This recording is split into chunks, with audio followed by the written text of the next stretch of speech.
So, hello, everybody. It is me, Demetra K, and I am sitting here with Donovan, the recovering Democrat Sadiq, and it is the Demetra K Show. And yes, we are live. Hello, hello, hello. We are live.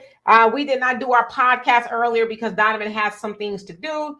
Something with his teeth. He was kind of numb. He couldn't talk, which I was like, yay! But we couldn't do the show. Nevertheless, we're doing a live one here. We may do one later. If not, we definitely will get y'all next week. But anywho, I'd like to say a big giant thank you and welcome to YouTube, Facebook, and Twitter. You are the other side of the conversation. You all are not just viewers, but you are participants because we do share the link so that you can come on and speak your mind or ask a question or whatever it is you want to do. We just ask that you be brief in your commentary to allow others to come up and be able to say what they want to say. Also, I would ask that I can see your face if I don't already know who you are, because I want to cut down on the shenanigans. Also, I'd like to say that the purpose of the Demetra K Show is to promote Black love, knowledge, and understanding of all things that go on in the Black community to make us an even better people, with the emphasis on even, because we are a great people, but we can always strive to do better. With that, we are going to talk about the Congressional Black Caucus spending 8 figures to flip the House from Republican to Democrat. So who's on here? Ambitious Hustler, how you doing? Tanya, how you doing? Nikki Red, what's going on with you? Jamarcus and Dwayne, what's happening? Donovan, what say you? Black America and Olivia. What say? I say welcome to the Demetra K podcast. You guys, welcome once again. Great topic that we're going to talk about here because it's very important. I remember 3 years ago, when we told people, do not vote for the Democrats, do not vote for Joe Biden, vote down ballot for what is important at the local level. And the first thing everybody talked about was, well, he just got in office. Oh, no, he's not the same guy as he was. This is the author of the 1994 crime bill that is still in effect today, that incentivizes police officers to kill and maim and arrest Black people for the private prison industrial complex, right? None of that's been repealed. And we said, where's the Black Caucus? They're telling us all this other stuff, whatever. Asians got something. LGBT got something. White folks got something. Everybody got something, but the very people that put him in the office, which are Black people. And, you know, the sad thing is, Demetra, you've got people today that I've been saying that they say, well, we don't have a choice. If Trump gets in there, it's going to be bad. So, Biden, he isn't that bad. Isn't he? Isn't he? He's bringing all the immigrants in here. Trump tried to keep all the immigrants out. Biden showed you that if you're a Haitian or if you're a Black descent trying to get in this country, he got a plane waiting for you to send you right back without due process. So a lot of these people are being feared into doing the same thing. And like we told you guys when it came to President Obama, when a president is in his second term, he's a lame duck president. Everything that he promised you that he's going to do, like right now in this election, once he gets reelected, he ain't got to do a damn thing because he can't run for reelection again. So are we going to fall for that? Are we going to fall for it? But in the meantime, you guys, hit that like, share, and subscribe button. We're going to give you guys something that the student loan forgiveness program never gave you. We're going to let you hit that button for free. You can hit it for free. We won't even charge you interest on it. As you come in, hit it, share, like. This is an important topic. I believe everybody has something to say when it comes to this topic. So let's get into it, dude. So, all right. And hello to everybody that came on here. Welcome. So before I was getting ready to come on here, I was like, oh, what are we going to talk about today? And then I saw this article where it says the Congressional Black Caucus, they're wanting to spend 8 figures, which is about $10 million, to try to flip the House, which is now ran by the Republicans. They want to flip it back to Democrat. Now, if they're able to flip it back, they can also secure leader of the House on the Democrats, Hakeem Jeffrey. He can become Speaker of the whole House, right? Which they're also saying would be historic, because he would be the first Black Speaker of the House. You guys remember not too long ago, He came very close, but Kevin McCartney kept, filibustering and going back and forth to where the Republicans finagled it from him. And that's how he, being Kevin McCartney, ended up being Speaker of the House now. So they're saying that they would need to flip about 5 seats in 2024 if they could do that. And so they have fashioned a super PAC called Rolling C. Now, the super PAC is not just for the Congressional Black Caucus, but it's also for Democrats who have an election coming and they might need some money for ads and campaigning and things like that. So it's what they're calling a hybrid type of PAC. But nevertheless, they are going out into Black America, not you, Black America, but they might talk to you too. And they are specifically targeting areas that have over 8% Black voters. So if you live in an area or a city or state or whatever, they have over 8% Black voters that are old enough to vote, rather, then they are probably going to target you. Now, specifically, a woman, and I believe she's in the House, but don't quote me because I forgot. Her name is Nakara Campbell Wallace, and this is what she said. We know that Black voters are the cornerstone of the Democratic Party and protecting American democracy. This will be something where we have an always on effort to empower and mobilize Black voters and make sure that we are reflecting the diversity and amazingness of America.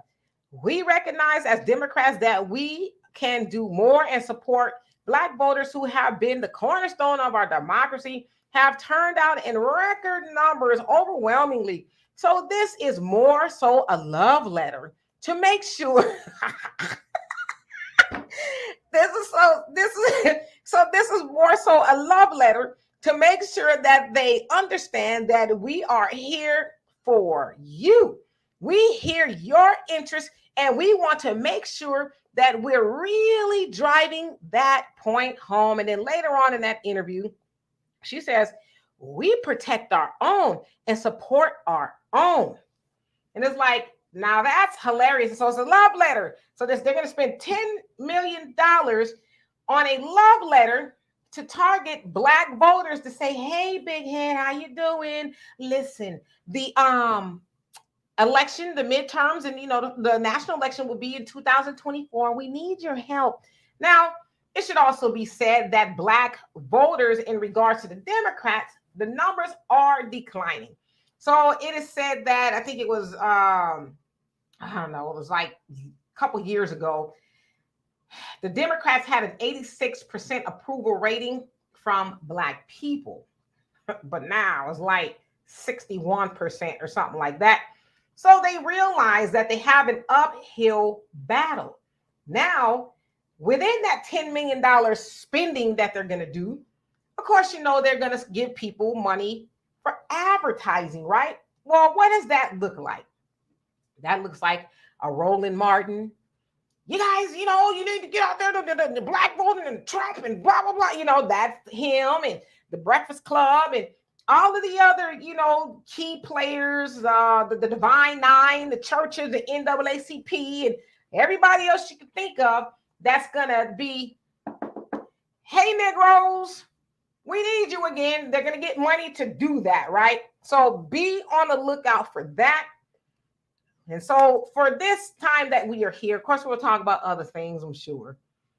We want to talk about how do we combat the onslaught of advertising that we are going to see from this super PAC, Rolling C, that's going to target you and you and you and you and you and tell you, suspend your disbelief in that.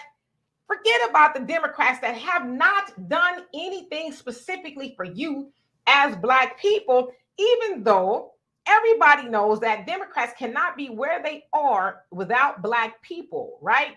How do you combat somebody from your church saying, well, you need to get out there because Trump is going to come back in office? What do you say to them when they come and they do that? What do you say when you see Charlemagne or Roland Martin or anybody else on their programs telling you, shame on you, Black people, if you let Trump get in and, you know, all this other stuff. What are you going to say? So let's have that conversation today. Donovan? Roland Martin would more say like, y'all can kiss my ass if you don't. Yeah, y'all can kiss my ass. Yeah, y'all ain't voting for Trump. His stupidness with that, and that's what they're going to do. It's kind of what Kevin Samuel said in regards to how they use shame. Shame is a thing that they use against us in regards because they know we're emotional people. After what you guys have seen in the last 3 years of the Biden administration, for yourselves, the Supreme Court just struck down Biden's student debt thing. How many of you guys know he didn't even need to go to the Supreme Court?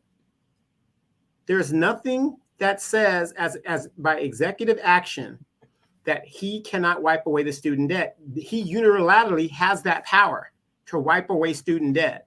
But what he did and what he knew was, I'll send it to the Congress to go to the Supreme Court, knowing that it's going to take a few years to get through there and run up there, and knowing it was going to be rejected. That is a power that falls. Ladies and gentlemen, is there not a Secretary of Education? Yes. There's a Secretary of Education. Mm-hmm. The Secretary of Education works for who? The Secretary of Education is supposed to work for the American people. Right, but he's in the cabinet of the president of the United States. Whatever president's in office, right. Right. So if he's in the president of the United States, that gives the president, that's in the executive branch, that gives the president the unilateral power to wipe away student debt, because that falls under his office, not under Congress's office, not under the judicial office. It gives him the power to do that. But we Negroes fall for that. And, you got all these people that were hoping on getting some debt off and all this and all this and all that. And it's just sad. So I hope you guys are going to take heed. How many beatdowns do you guys need to take before you realize you might be on the wrong team? How many losses do you need to take when people are out here showing you in real time what these parties are about? We're not saying Republicans are better, but what party does more damage to the Black community? I'll give you another example, just real quick before we get into the everybody come back on the show. Reparations. It's going to be announced here in California if California is going to go for it or not. If California does not give you reparations, now this has nothing to do with the Republicans. If the Democratic liberal Californians won't approve reparations for Black people, which I don't understand what is taking so long, they're showing you who they are. How many times have they got to show you to kiss their behind, and you guys still support these people? Anybody in the chat, please tell me what is stopping the California Democrats, the Chicago Democrats, the New York Democrats, all of these major city Democrats from stopping giving Black people reparations? Absolutely nothing. But yet we still think that that's the party for us. Again, listen to my podcast, Black Politicians Ain't Shit, and I talk about it all the time. Yes, indeed. And welcome and hello to everybody that's come on here.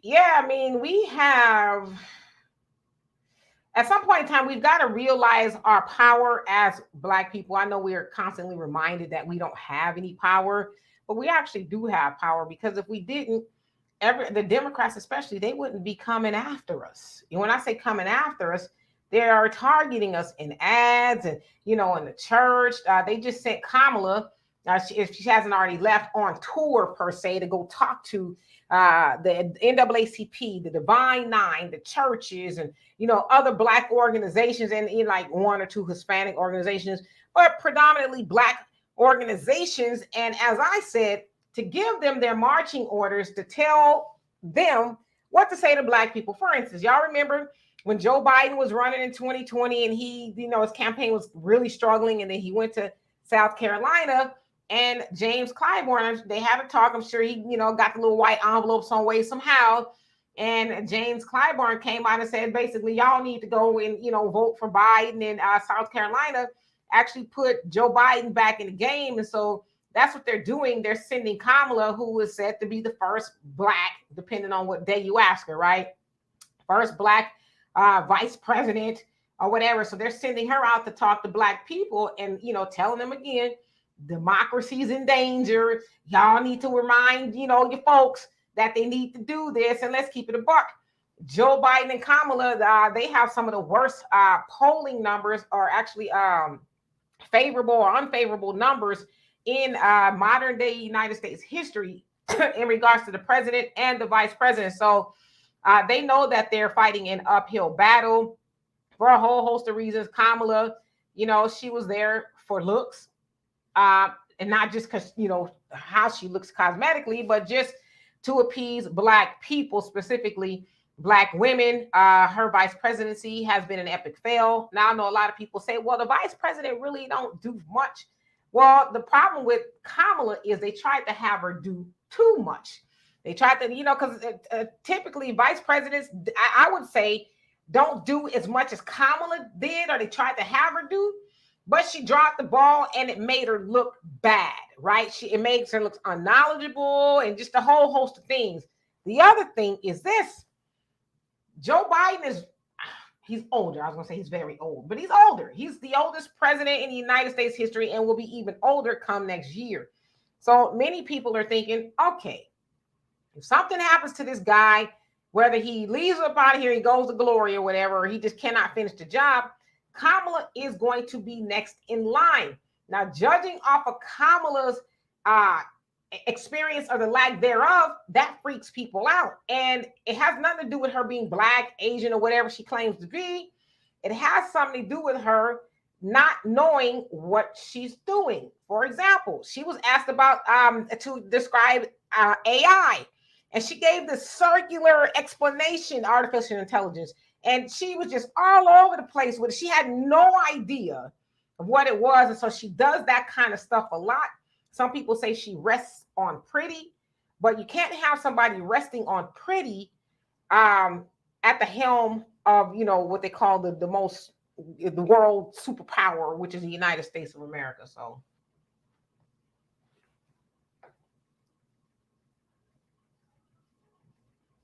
Donovan?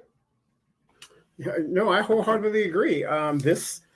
This is every election's a pivotal election for Black people, because we have to get the right people in there to do our bidding and to get us out of the mud. If you look at what has been happening in the last 40 to 50 years in the Black community, we have regressed exponentially in reverse. I mean, our communities, we don't have communities. Historically Black areas, totally gone. Gentrification has happened. And, the sad thing about all of this is we are standing still and letting it happen as we elect these people who run as populist hood Negroes and Negresses.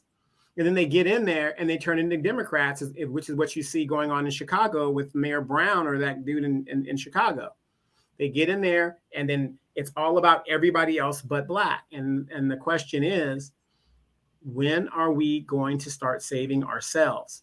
When you're in an airplane, the first thing they tell you is put on your mask first before you try to assist anybody else. Because if you're unconscious, you're unconscious. There's nothing, you're done. Nobody's going to worry about you.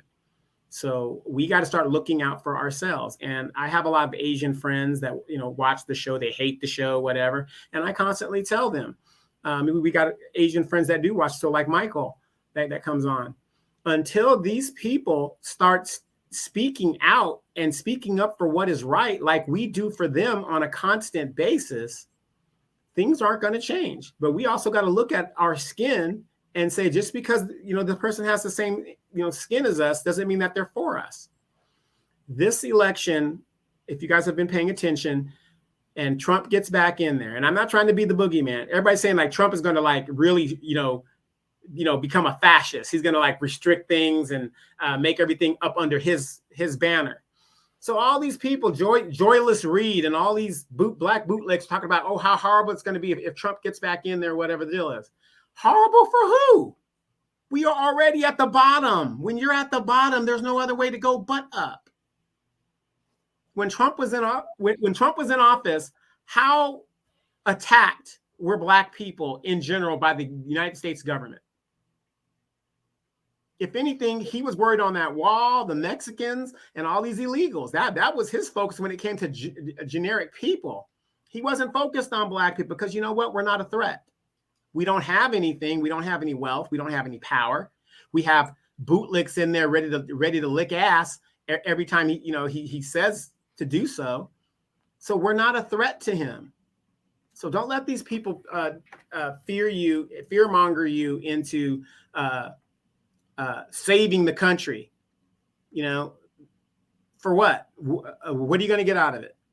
Remember in the movie Glory, and Matthew Broderick and Denzel Washington were sitting by a lake after the battle, and Matthew Broderick wanted Denzel to carry the flag, and Denzel said, "No, I'm not going to do that." And he asking why. Denzel goes, "Well, after this is all over, you go back to your mansion, you go back to your family, you go back to your money. What do we get? What do we get?" And Matthew Broderick's thing was, well, if they win, you're definitely not going to get anything. Well, you can't miss what you never had. You know what I mean? You can't miss what you never had. But notice he asked a Democrat or a Republican, white man, what do we get? He never answered the question. Well, you definitely ain't going to get free. Well, again, when it's all over, well, what do we get? We're doing all this fighting. We're doing all this voting. What do we get when it's all over? Ask yourself that. Brother Samuel says, Donovan, what do you think was President Biden's aim in going after student loan debt the way he did and not just sign an executive order? He's playing basic politics. It's ping pong politics because he knows you got a lot of ping pong head people out there that aren't going to do their research. They're not going to hold him accountable. If they had just read his power in regards to student loans, they would have known, hey, you can do this. And that would be the mantra to be at the White House protesting, saying, sign the executive order, calling your representatives and making them sign this executive order. But it's like I always say this, Samuel, and it bothers me. I was talking to a white lady yesterday and I was getting some gas and she's talking about, oh, this and what's going on. I said, yep, you're going to complain and you're going to do all that. But at the end of the day, what are you going to do about it? Nothing. And that's the problem. We do nothing. But that was all political shenanigans because Biden. Look at your credit cards, everybody. Pull out your credit cards and look at them. Most of your credit card banking is housed where? Dover, Delaware. Some of them are in South Dakota, but a lot of them are in Dover, Delaware. You actually think Joe Biden wants to repeal billions of student loan debt and interest alone against his banking interests? Don't think so. He had no intentions of doing that. And remember, it was 50,000, then it was 10,000. Now, guess what? You get nothing. Yeah, and and really just to kind of sum that up a little bit more, yeah, it was kabuki theater. He never intended on having student loan debt repealed, like Donovan said. Joe Biden is a corporatist, and he is loyal and beholden to corporate America. He was not going to piss off the bankers because the banker, in theory, a lot of people say, well, you can get rid of student loan debt. You can, but then the bankers are like, you just cut out all of our interest. We make a lot of money on bilking people with student loan debt with interest because a lot of people's student loans are, heavy and on interest. You get rid of the interest, then the loan amount is not that much. So it was just, something. It was the same in the same vein of black people, you stood next to me and I'm gonna stand next to you. That was in the same vein. He never meant any of it. So let's see here. Bees by Dizzy, how you doing? And Jan Michael says restricted. We already restricted across the nation. Lady Blue says, I'm not voting for Biden. He caught me one time. That's it. I voted for Trump before this time. It's between him and maybe the Indian American CEO. I don't know, more to come, but definitely not Biden. So you talking about Vivek Ramaswamy. I would never vote for him. He's running for the on the GOP side, for president, and he like, I don't think any of them like black people, but he's giving like complete red meat to the base of the GOP by, repeating a whole bunch of racist information about black people and, a whole bunch of stuff. So to me, he's just a panderer. I don't know if he really means any of it, but he is trying to get next to white supremacy and saying, see, I know I'm the same color as black people, but I think like you, right? So he's a Trojan horse as well. So be careful. Let's see. Honeydew, and how you doing? He says, Demetria, are you managing both channels? Now Donovan, see why women should submit to us. Well, they're kind of, going on their own from this one thing, but I guess I am managing this stream. Big Rich, he says, my biggest problem with President Biden's student loan forgiveness is that he has to bill in Congress in the 1990s to make it nearly impossible to get rid of debt. Yeah, so a lot of people don't know about that either. It's that whole hope and changey thing, right? With the Obama administration, sell them hope dealers, right? Get people high on hope, but then people get so high on hope, they never really say, well, what exactly does hope mean? Like, can you define it? Nah, I can't define it, but just the thought that you guys thought that it was something, that's enough for me. So it's the same thing. Let's see here. Warren, how you doing? Says, I encourage black parents to watch The Mac with their teenager. Oh, yes. It's one of my favorite movies. And I have watched that with all of my, well, not all of them, the nieces and nephews and my daughter that I raised. Very informational movie, I will say. And I think I know where you're going with that as far as nothing to control a woman's, in that context, a woman's body, but if you have her mind, you can pretty much get her to do anything. So the same thing is true for us. They have our minds, they being the Democrats, they'll get us to keep lining up for more of nothing every time, right? Powerful Empress, you said they're always lying. Yes, indeed. And Ellie B, how you doing? It says, good afternoon/evening. Biden was blowing smoke up people's behinds. He needs to take his stumbling butt home. Dwayne says Vivek is a weird bigot. Yeah, he's very weird. Just odd. It's like, where did you come from? Then somebody accused him of skin lightening, and they put a comparison of his pictures together, and it's like, come on, man. You definitely, took some white tenacious, some black China stuff, I don't know, to get a lighter complexion. And Dorothy says, they say you have to show 20 years of payments of student loan to qualify. So, yep. 20 to 25 years of paying is like the fact that somebody is paying 20 to 25 years of student loan debt that should sound crazy to anybody, right? Like, why is anybody spending that kind of time paying off a debt for education? That's problematic in and of itself, but it's like, just say you ain't gonna do it, right? Right. And let me say this for my veterans out there, because unfortunately, you guys, I'm sorry to say this. You've got a lot of black people that join the military and are totally ignorant of their benefits and what is coming to them. And I don't mean that to be disparaging. I'm just telling you facts.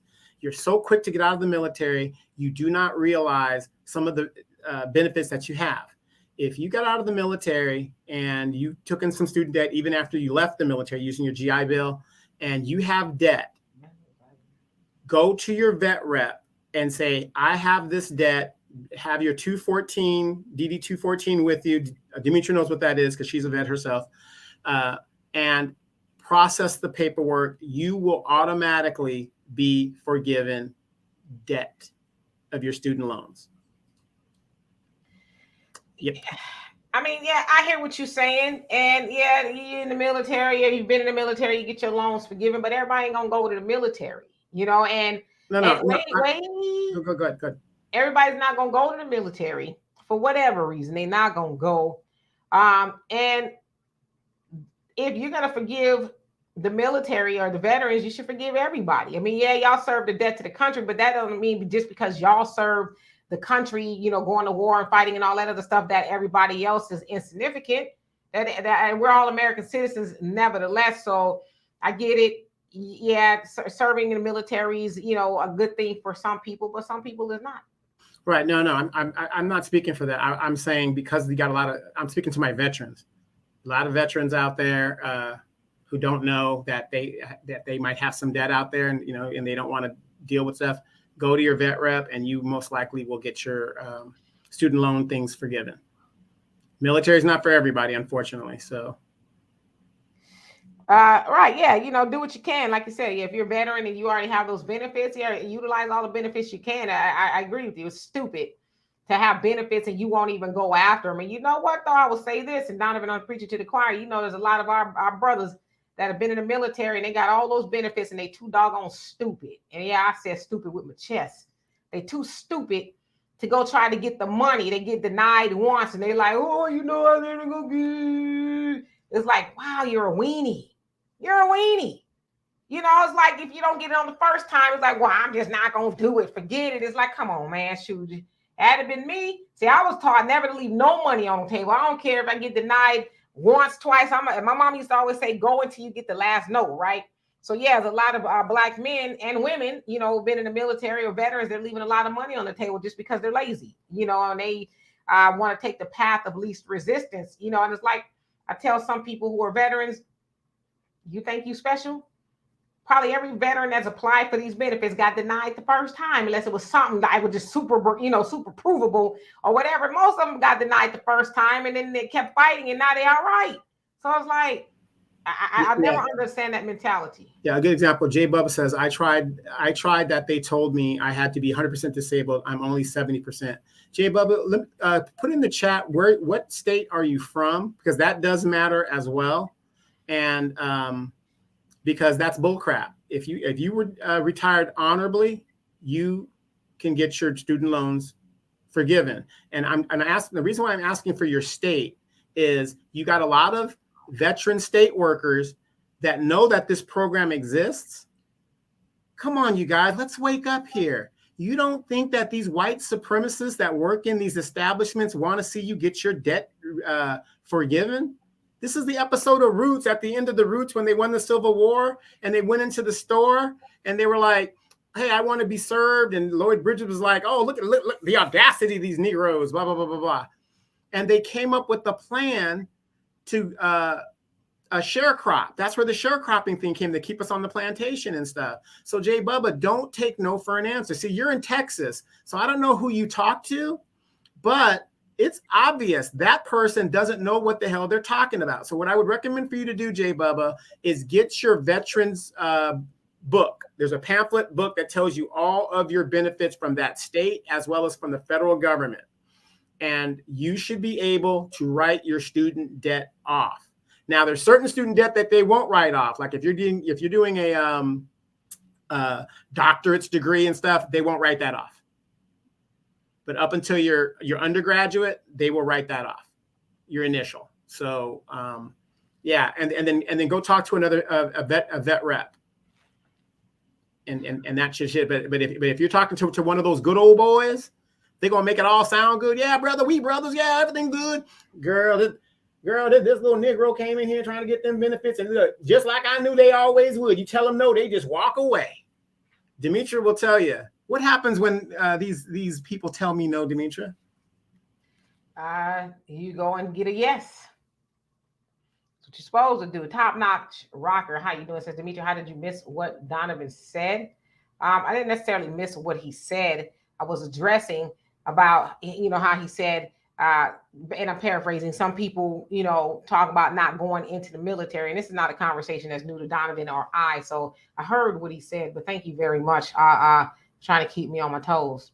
Emmett, he says, I wish that GI Bill was limitless. And Fabio, how you doing? Says, this guy reminds me of Paul Mooney. Yeah, so, I mean, it's just, we got to be alert. And I'm not talking about us, but I'm just talking about Black people in general, since we know that we are going to be targeted. And it's nothing new. They target us all the time, but it's like now we're in the age of knowing for real, right? Like we really know. We've seen a lot of evidence of the Democratic Party Not that they have been, but even in modern times, the last couple elections, and really after Obama, right? Just dogging black people and doing us like real dirty. And they'll continue to do it.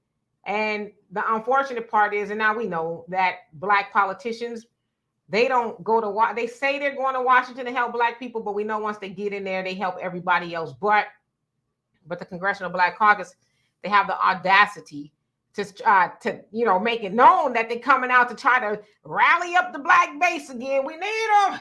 But it's like, Hakeem, if you become Speaker of the House, what are you going to do with that power to help black people? Now, he's in New York, and I'm sure some people say, well, he's done something, but I'm talking specifically for black people. When y'all go out and use this super PAC money to target black voters, what do black voters get in return?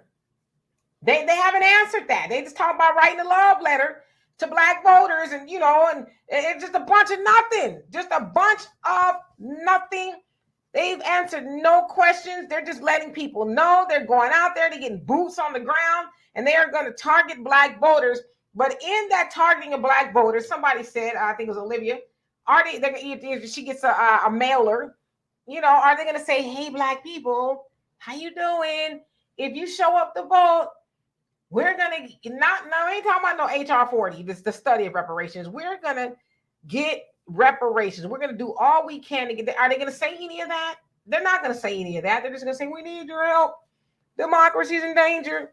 If you don't want Trump to come back, and I'll be honest with you, I've spoken to a lot of black people that said if Trump gets on the GOP ticket, which it sounds like he might, right?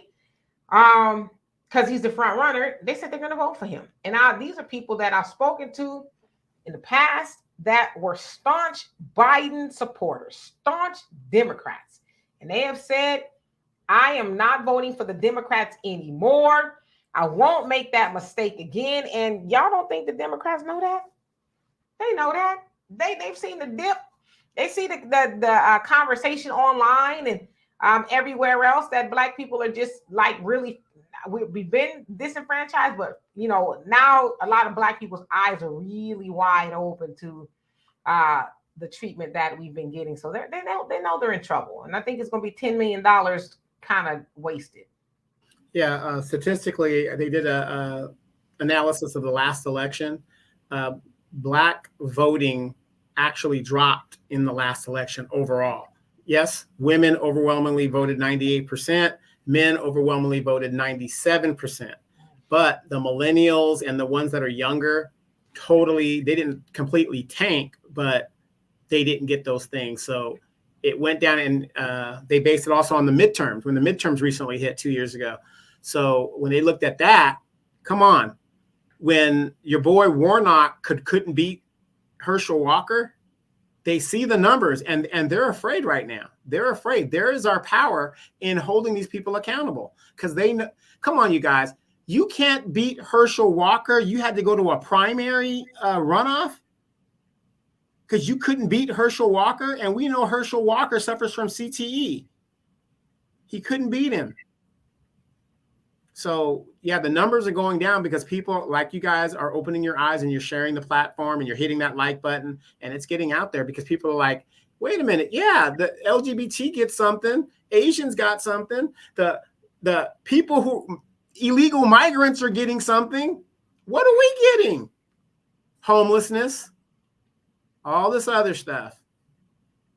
Sad. Yeah, so I want to address these two. Pinky says DeSantis 2028 make America sane again. Let me tell you something, okay? Ron DeSantis would be the worst person to run to win the presidency, to run in a way. He would just be the worst person on earth. Not because he's a Republican, but because he is even trying to undo some of the things that Trump did. So he's running way to the right of Trump. Now, a lot of people think Trump is bad enough, right? But did y'all know that in Florida, he signed into law that it only takes 8 out of 12 jurors to decide on a Capital One trial? So they don't need 12 jurors. It doesn't need to be unanimous. It only needs to be 8 jurors to decide if a person is guilty or not in regards to the death penalty. Now, y'all know who's predominantly on those death rolls? It's us.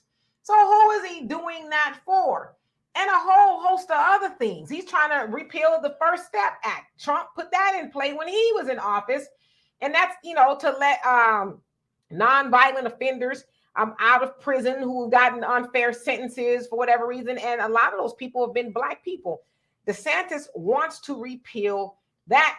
Of course, and I don't care about it, but he doesn't want African-American studies to some degree, I would say a large degree, to be studied. But he said he's going to mandate that Asian American studies go forth in the state of Florida. So when we think about somebody named DeSantis, we also got to be very careful because he is not all there. And also want to address this comment here. Shiloh, how you doing? It says, what demographics of Black Americans typically vote for the demo demons by age, state, education? Where can I find out? So there's a place called Black Demographics. I don't know if they've updated the information, but it will tell you those things. But I will tell you, he says what demographics of Black Americans typically vote most for Democrats. It's I would say women by a small amount. So it's not like Black women vote to the tune of 100% and Black men 80. It's like maybe 92 women, 88, 87, somewhere around that neighborhood.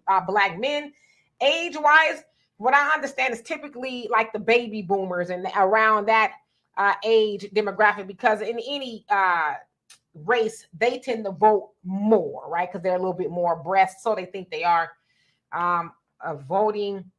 And then you say by state. Oh, wow, that could be any blue state, really, I would imagine, California and, any other blue state. So, yeah, you can always find that kind of stuff out. In education, I would tend to think it's people who probably have degrees, college degrees. Well, I know we throw a lot of negative stuff about candidates, but we're all, we're kind of, I think, fair and balanced here, Demetria. Would you agree? Yeah.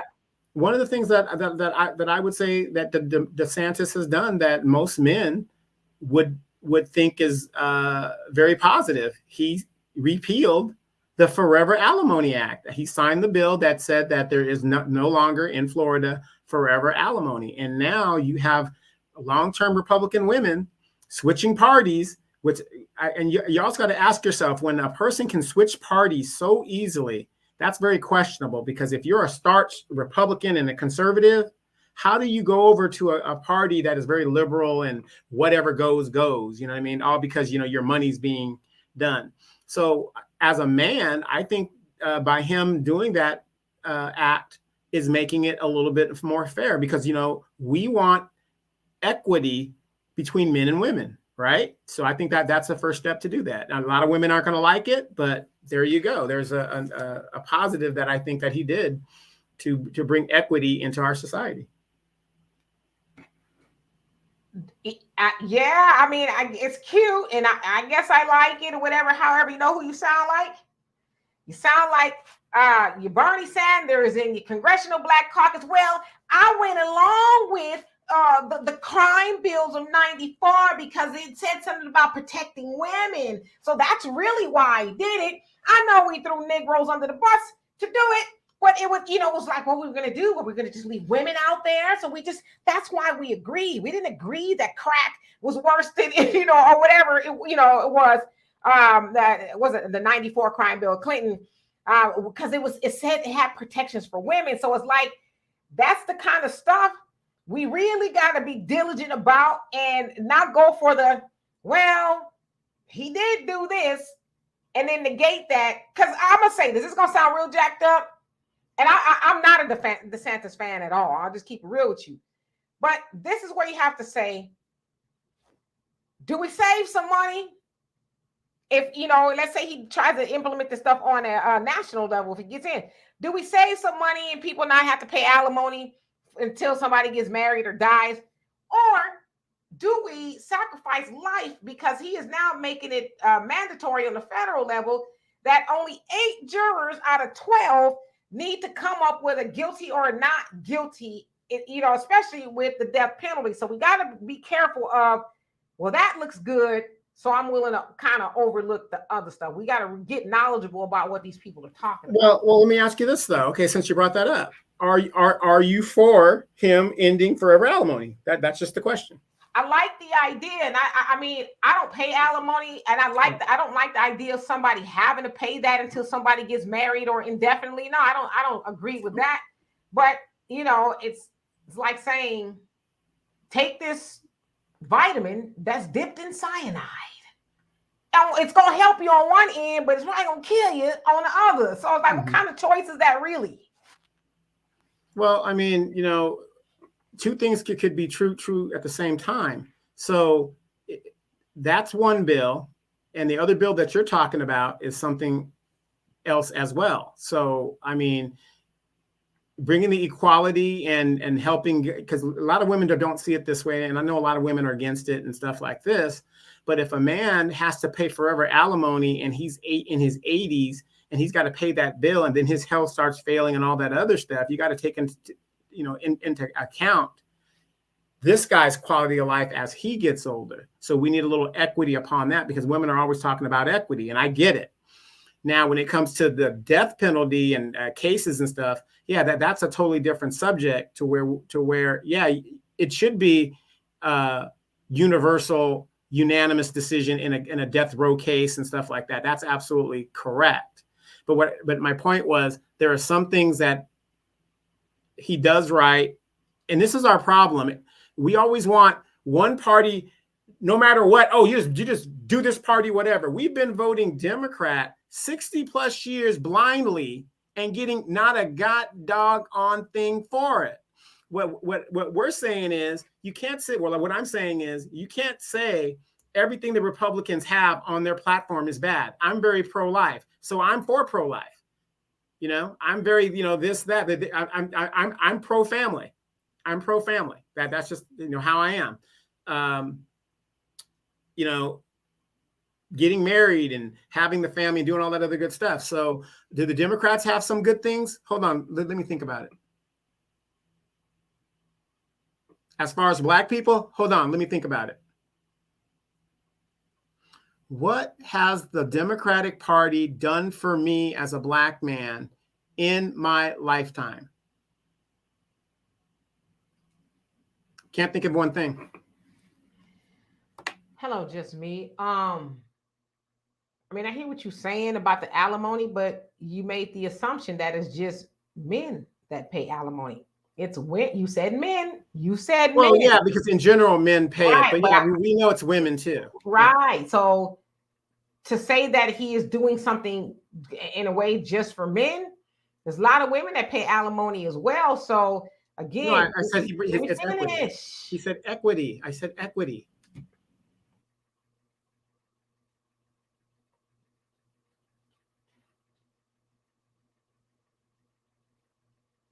You know what the problem is I'm not saying you're a bad person. It's all right not to be perfect. Listen, I know that I'm perfect and everybody else is not, but I'm just playing. I'm just kidding. Now what I'm saying is, I just want to kind of bring it balance. That is not just men that pay alimony, although I know it's probably predominantly men that pay alimony, but it's not just men. And so when I think about that law, I know I guess I could speculate what he was trying to do. And that's because he says, I'm probably going to tank my campaign with this law. He said that. So he's cognizant of that.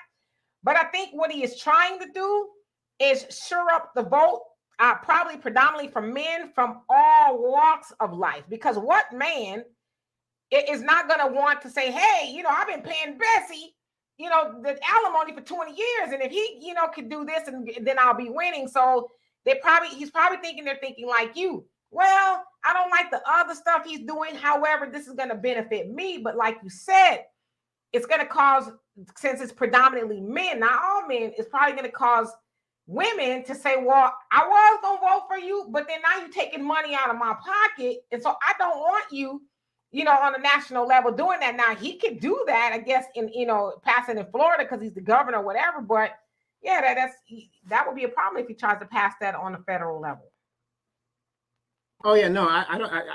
What I'm saying is, I didn't say that he's going to do that on the federal level. I'm saying what he did in Florida is one thing that is something that if you would look at a person, this would be something you would say, hey, that's a good thing to bring equity across the board. People that are adjudicated to pay alimony should pay it, men or women. But I don't think a woman, if she's adjudicated to pay alimony, should pay it forever. That's ridiculous. That doesn't make any sense whatsoever.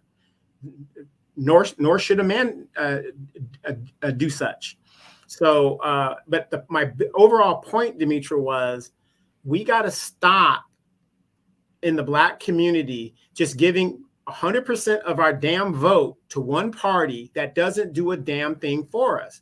Like I said, I could reach into the Republican platform and pull things out that might be beneficial to me and whatever. And back 60, 70 years ago, you had moderate Republicans and Democrats that didn't tote this party line bull crap. We as Black people, just like Malcolm said, we are the deciding factor.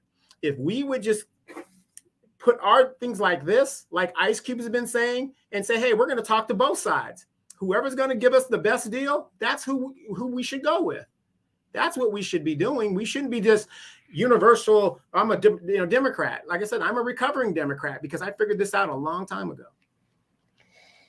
Absolutely. Brother Samuel says, do you feel the CBC feels powerless and only look for symbolic victories and seek the bag? Otherwise, what power do they really have? And what would you counsel them to do? And the answer is they have no power. They are there as talking heads.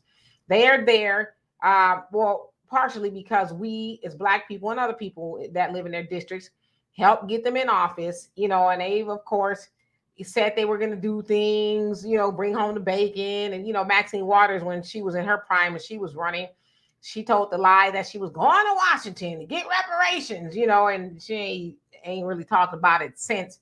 So I don't know if that they feel powerless. I just think that they don't have a reason to help us. They do, but for example, when it comes to other groups of people, white people ain't gonna have nobody in office that they sent there for too long if they ignoring their needs. Asians won't do it either. Hispanics won't do it either. But us, we'll send people like Maxine Waters and Sheila Jackson Lees and James Clyburn, to Washington for 30, 40 years, and they've done nothing specifically for Black people, but they've done it for everybody else. So it's not that they feel powerless, because the other thing too is they get in the bag for themselves. They have totally been financially enriched in every way, shape, and form. So all they know they got to do is just lie to us, and they'll be right back in there, and they'll get all the benefits and the favors, and the lobbyists will come. So it's not that they feel powerless. They just don't care. It's what's in the How did you leave my girl Corrine Brown out? Yeah, how do you leave her out? Go get him, Gator. Go get him, Gator. Get him, Gators. Right. Women went to prison. Backed Hillary Clinton wholeheartedly when she was going through her trial and needed a reference. Hillary Clinton didn't even show up. Sheila Jackson Lee didn't show up. They didn't even bother to send a letter. That lady went to jail for what, 2.5 years? Something like that? Yeah, buying Beyonce tickets and a whole bunch of seats at the Washington games and stuff like that. Yeah, it's sad. It's a sad situation. King of Sorrows, you asked a great question. The real question is, are we willing to vote against Black politicians who do nothing for us on the local level? And the answer is hell to the no. We not. When I say we, I mean overall, we're not, and we haven't, because what's the name of that movie with was it Eddie Murphy? Was it Eddie Murphy? That's the name, Distinguished Gentleman. Classic movie. Classic. It's the name, You know Maxine Waters, right? Maxine, I'm reclaiming my time. And then every Negro, they don't know nothing about her policies, but they know she reclaiming her time. And it's like, well, do y'all even know why she said it? Why she's reclaiming her time? No, it's just sound bites. And so, no, we're not willing to vote against them, because we think if they're Black, we got to vote for them just on the strength of them. They're going to look out for us, yeah, like they're supposed to. But another thing is, Maxine is very famous for the audacity of WAP. I'm with Megan Thee Stallion and the audacity. I think it's so women empowerment to say that you're WAP. I gotta have WD-40 to have my WAP like that. It's sad. It's just sad. And she's a silent generation person.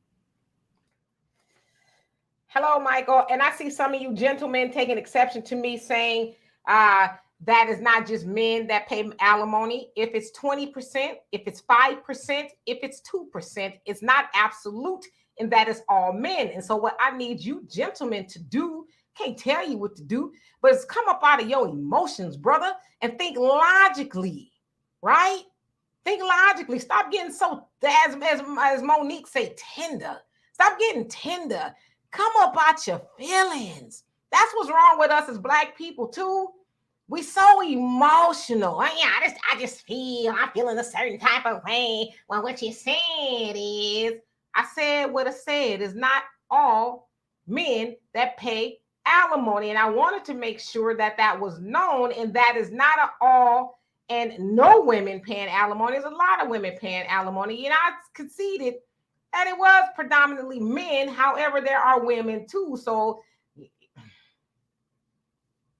What did they say? What was a league of their own? There's no crying in baseball. There's no crying on social media. And I'm gonna put the link in here too if y'all want to come up here and y'all want to, speak your piece. Anthony, how you doing? It says Biden and the Democrats have been slapping Black folks in the face for decades, and they're going to keep doing it as long as we let them. Warren, yes, you said it. Malcolm X was right. Yep. Voting for the lesser of two evils is, still voting for evil. Neither one of them, the Honorable Elijah Muhammad said that as well. We have no business. You said this here. We have no business even trying to be arguing about who's in the White House. We need to do for self, right? We need to do for self and stop worrying about some white man or whoever in the White House rescuing us. We need to save ourselves. So absolutely. Kimmy, how are you doing this fine, hot evening? Jan Michael says, if you first hear no, keep talking until you hear yes, reparations. Absolutely. L Boogie, how are you doing? Pinky says, CBC, NAACP, Urban League, and Reverend Al Sharpton already forgot about us working for melanated immigrants and helping Ghana get paid the reparations that America owes us. Yeah, I mean, all those people you mentioned, they're getting a bag. Some of those organizations were started by white people, and they still have white people within those organizations at the helm. And somebody brought up Malcolm X. Malcolm X told us to ask why white people want to be at the helm of Black organizations, and why do we let them? You know what I mean? So Warren, you says you're down with Auntie Maxine. Okay. And let's see here. My business, how you doing? You say, so are you saying that Maxine needs, 30 weight oil synthetic to obtain a WAP? Lord have mercy. Yeah, that's what she was when she was interviewing Megan Thee Stallion. She said, I love it. It's the audacity of WAP. And it's like, come on, Maxine, you're like, come on. That's one of the most disgusting songs written ever in the history of music. And you know damn well you shouldn't be talking about it's the audacity of WAP, and women's freedom and all. This is like, come on, man, stop. Mr. Pyburn says, oh, Lord, Demetria is reading us. All right, please don't go to Dubai. I love you. All right, okay, it's time to click the link. It's time to click the link. I'm ready. I'm ready. I have got my green tea right here. It's superpower. I'm ready for y'all to come on here. Hold on. Put the link in the comment section. Make sure if I don't know who you are already, show me your face or you ain't coming up here. And then when you show me your face, then you can blank it out or whatever and then say what you got to say. But here we go. Oops.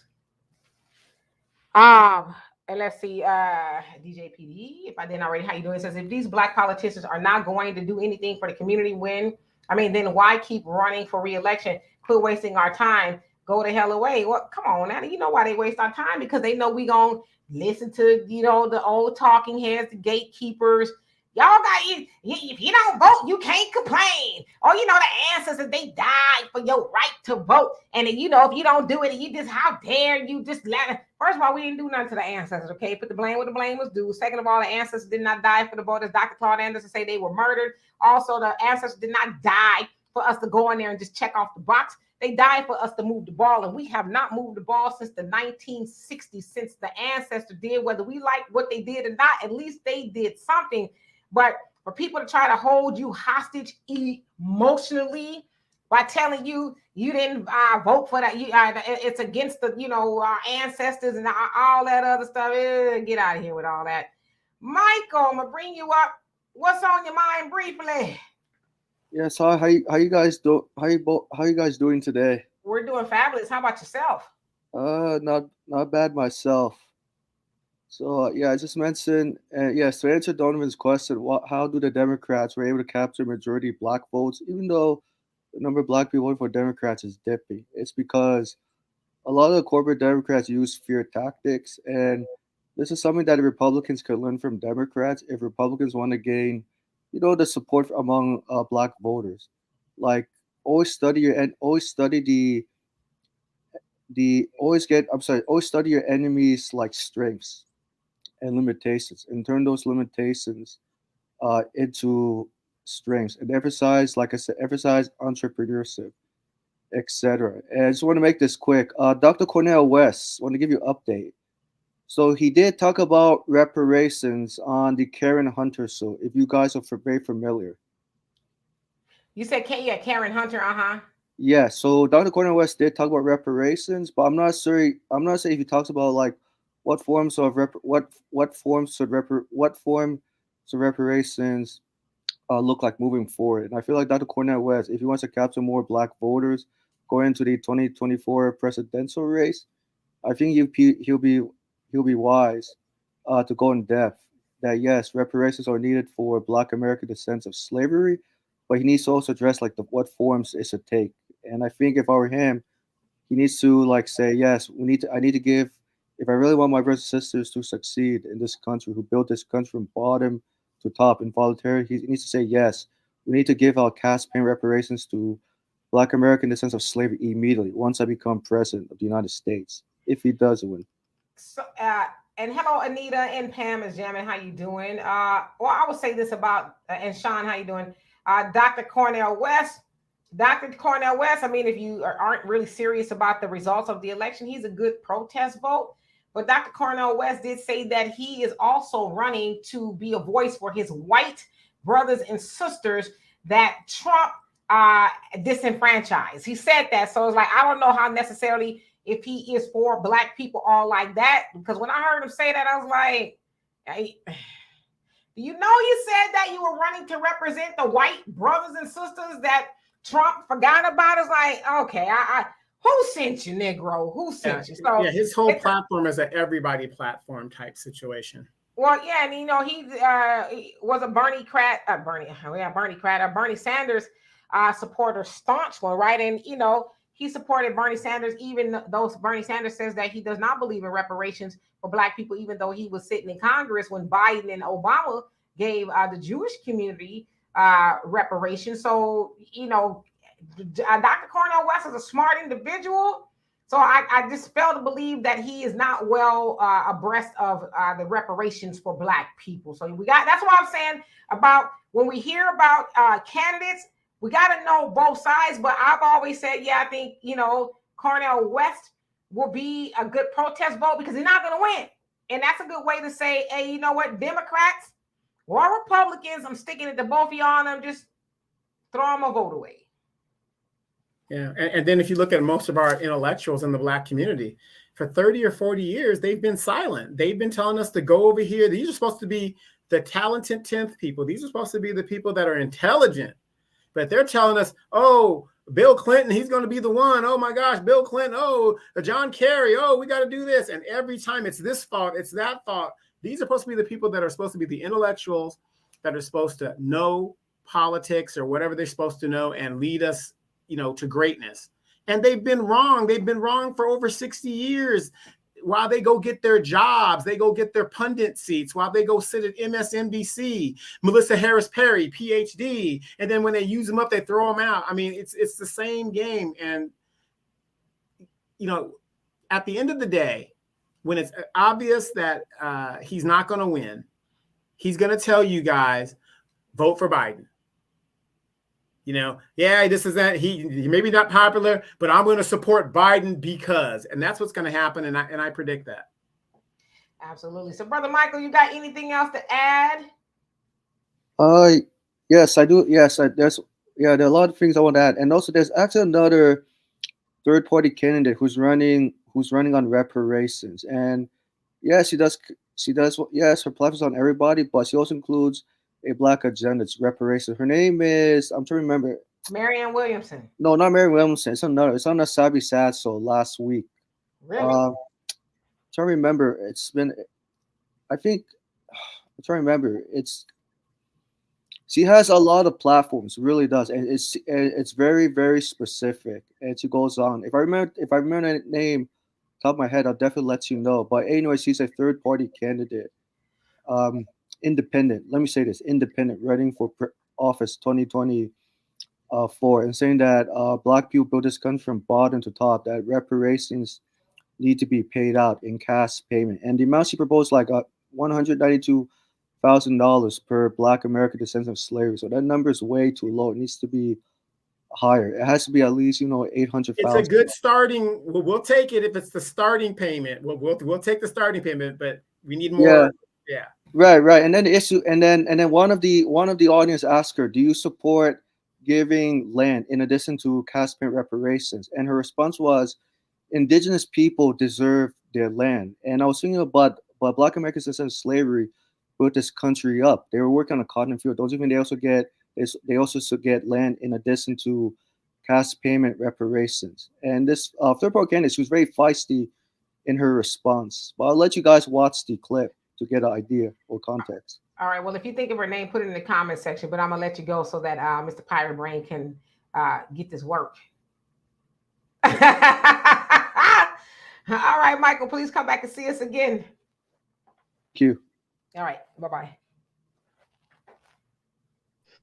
I'm ready for it. Get me to work. What's on your mind? What's on your mind? You know, I wanted to address what you were just talking about, the Cornel West. Have you seen that interview? I think it was back in the 80s or early 90s with him and Sister Soldier were on, I don't know if it was Donahue or one of those talk shows, and she was just going at it and he couldn't hang with her. She was just reading him his rights. And he's been with this love all people thing for all of his life. He's just the wrong person because they're not loving us back. So this every time he opened his mouth, my white brothers, my Mexican sisters, it's sickening almost to the point. It's not that I have nothing against them, but where's the love for our people? It's like it's like he's not focusing on us. And this is the problem. So why should we go and vote for him where he's not offering us anything? It's always, but let's not forget about my white brothers over here, my Mexican people that's crossing the border. It's too much. He's just pandering.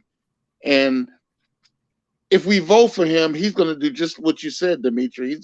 He's going to lose, and he's going to say, well, we need to vote for Biden. Yep. And yeah, so Cornel West has always kind of been like that, the free hugs or whatever the case is type of person. But it's like, come on, man. Is you serious or what? You're like, well, what are you doing here?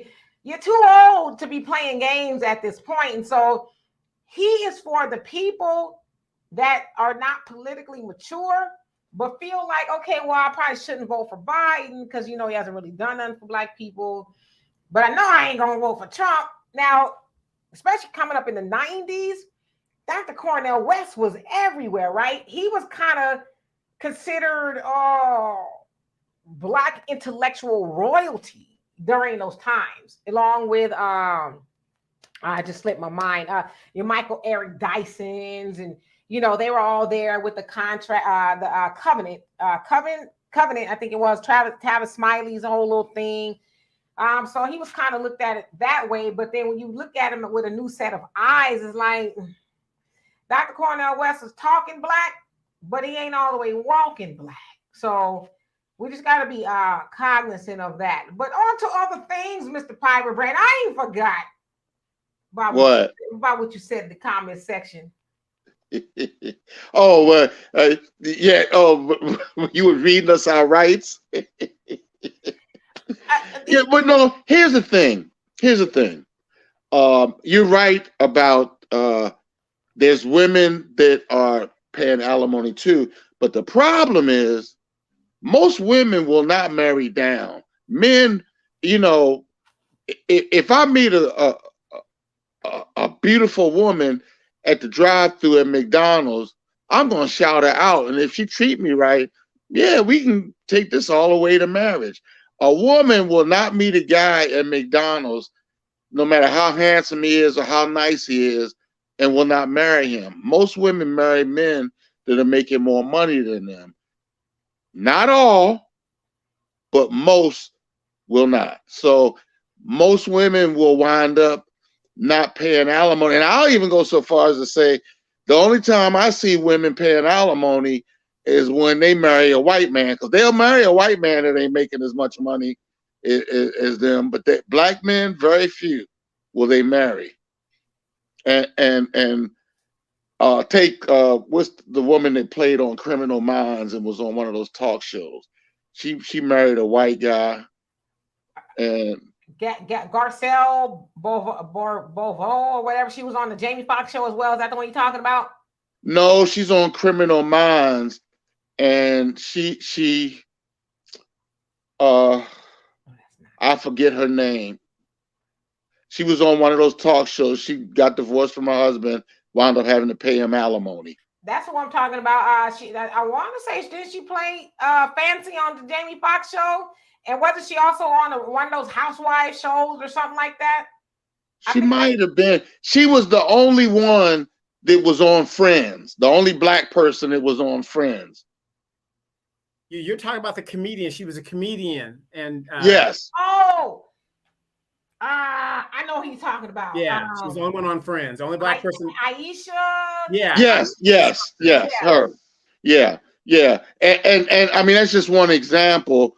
Aisha Taylor. Aisha Taylor. That's just one example. But for the most part, men are the ones that will wind up homeless paying alimony. There's so many examples of men that wind up homeless because they can't afford to get an apartment after they pay an alimony. And very rarely will you hear that of a woman. Yeah, and real quick, a lot of people get alimony caught up with the divorce settlement. The divorce settlement is different than the alimony. Usually, exactly. When you go through it, the guy, they split the house. Here's the divorce settlement. The guy got to pay half the divorce settlement. Then you got to pay child support. That's a second aspect of it. Then there's the alimony. So the guy is usually left penniless, if anything happens. Right. The guy's left with nothing. And most of the time, women don't wind up in that predicament.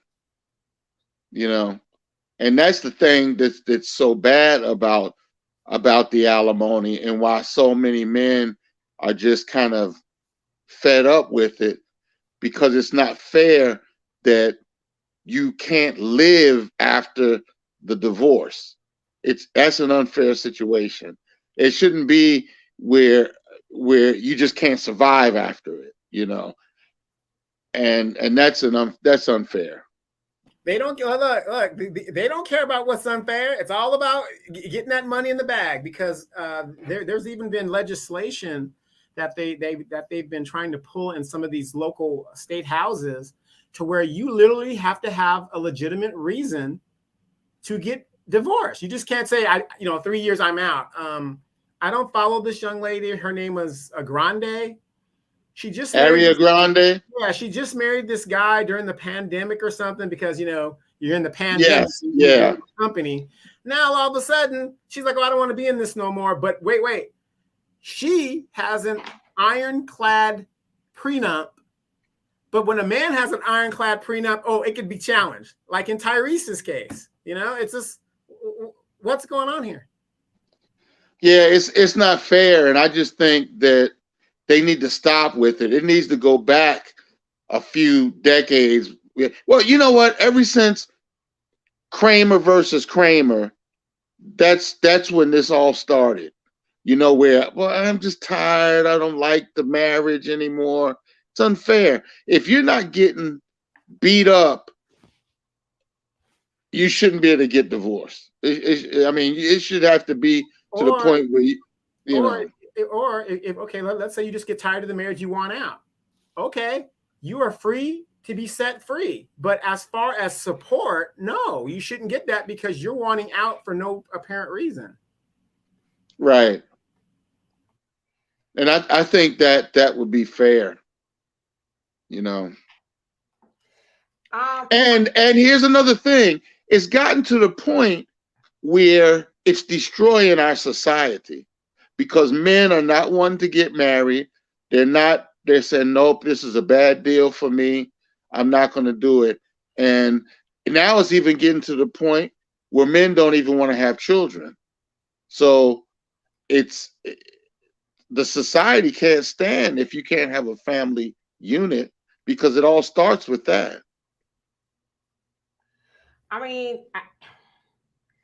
hear what y'all saying, and I'm not saying that people should have to pay alimony indefinitely. I think it's wrong. I think it needs to be a time limit. I think, hey, 2-3 years, get on your feet, maybe go back to college or whatever, but I don't think a person, because there's a lot of cases where people who are paying alimony, they now have another wife or a husband and they're still paying alimony to the ex, if it worked out that way. And so it's like, a lot of cases they're paying, kind of like for two households. So now I don't agree. I don't agree that should be the case. But I will say it's just a lot of women are feeling the same way about not wanting to get married or whatever the case is for whatever reason, and it just needs to be fixed. We need to, Yeah, it doesn't matter. Let's say men or women that's not wanting to get married, it doesn't matter which side doesn't want to get married. What matters is it's the problem. The institution of marriage has been destroyed. That's the problem because Rome was destroyed from within. Well, let me ask you a quick question on that. In the policies of the United States, what party is, in your opinion, would you say is destroying the institution of marriage? Most definitely the Democratic Party. Oh, okay. I just wanted to be sure. I feel the Democratic Party is really destroying the country. And I stopped voting 2 elections ago. I'm 61. I'll be 62 in August. I've voted every year since I was 18. That was when Reagan came into office. I've voted every year. I voted Democrat. And even when I was living outside of the country, I went to the embassy and voted. That's how much I was for it. But the last 3 elections, I couldn't do it. I couldn't do it anymore. I just opted out. Let me answer this. Jay Bubba, if I didn't already, how you doing? He says, what do you think about the Boule attack on Misha Manor? So she is I guess she was a representative, House representative, was in Georgia somewhere, where she switched parties from being a Democrat to the Republicans, and the Democrats have been, on her bumper. Brother Phil has been doing a good job of covering that as well. I'm not surprised. If y'all follow Ice Cube on Twitter, for the last week, he has been going hard in the paint against Democrats, or people keep accusing him of wanting to work with Trump and all kind of stuff. And he's just now saying, I don't care. He calling people everything but the child of God. And you know what? I'm not mad at him, because it's like, y'all taking my kindness for weakness. If you know anything about Ice Cube, he is about that life, right? I think he just stopped trying to be diplomatic and, okay, I'm going to be the one with some sense. He's like, nah, y'all going to get the old Cube, okay? Y'all going to get the NWA Cube, and that's what they've been getting. And I love it. But I'm not surprised that they're doing that to her.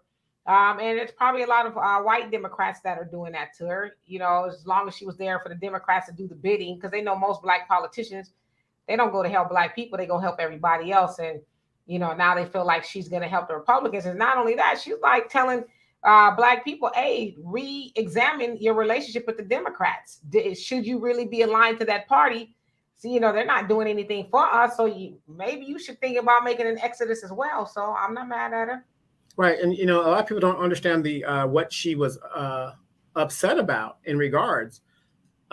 She wanted black people to have the choice of taking their kids and getting vouchers to go to schools that are successful. They want the black children to stay in the failing schools.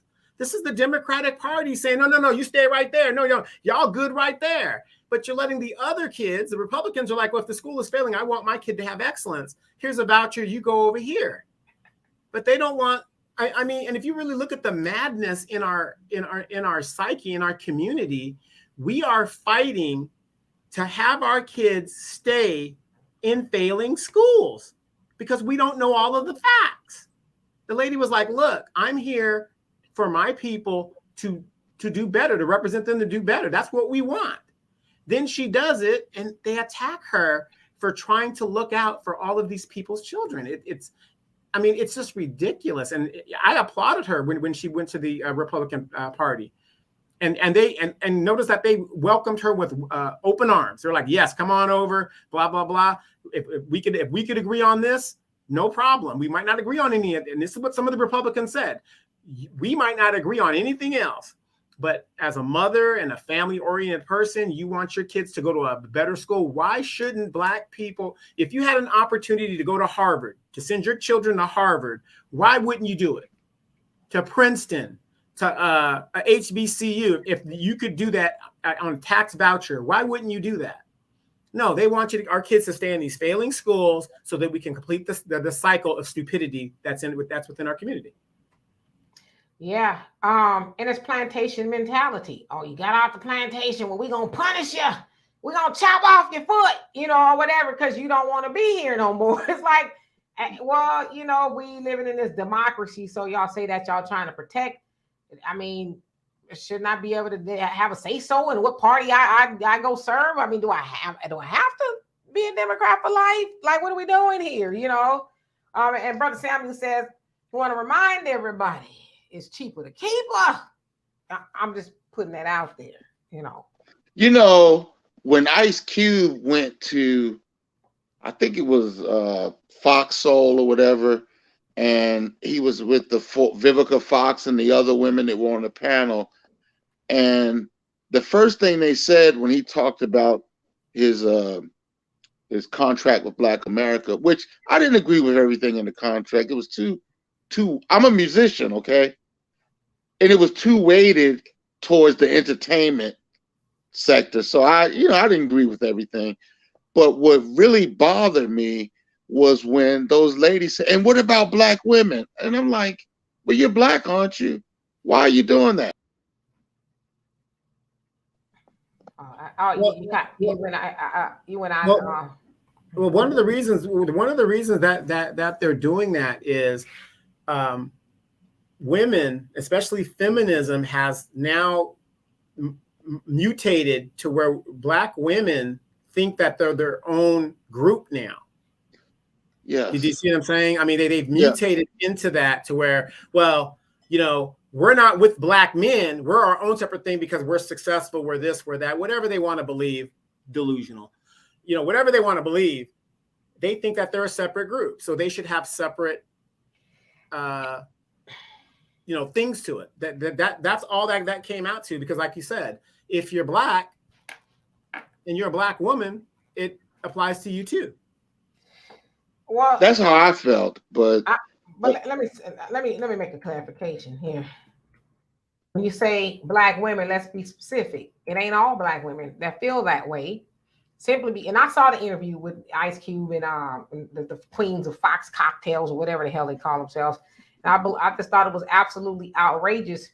And I think Ice Cube, he was trying to be respectful because he was like, you black people, what are we doing here? And he says, well, then y'all write it and I'll help y'all write it, but they kept getting snarky and stupid. If I was him, I'd be like, you know what? Yeah, click up. I'm out of here.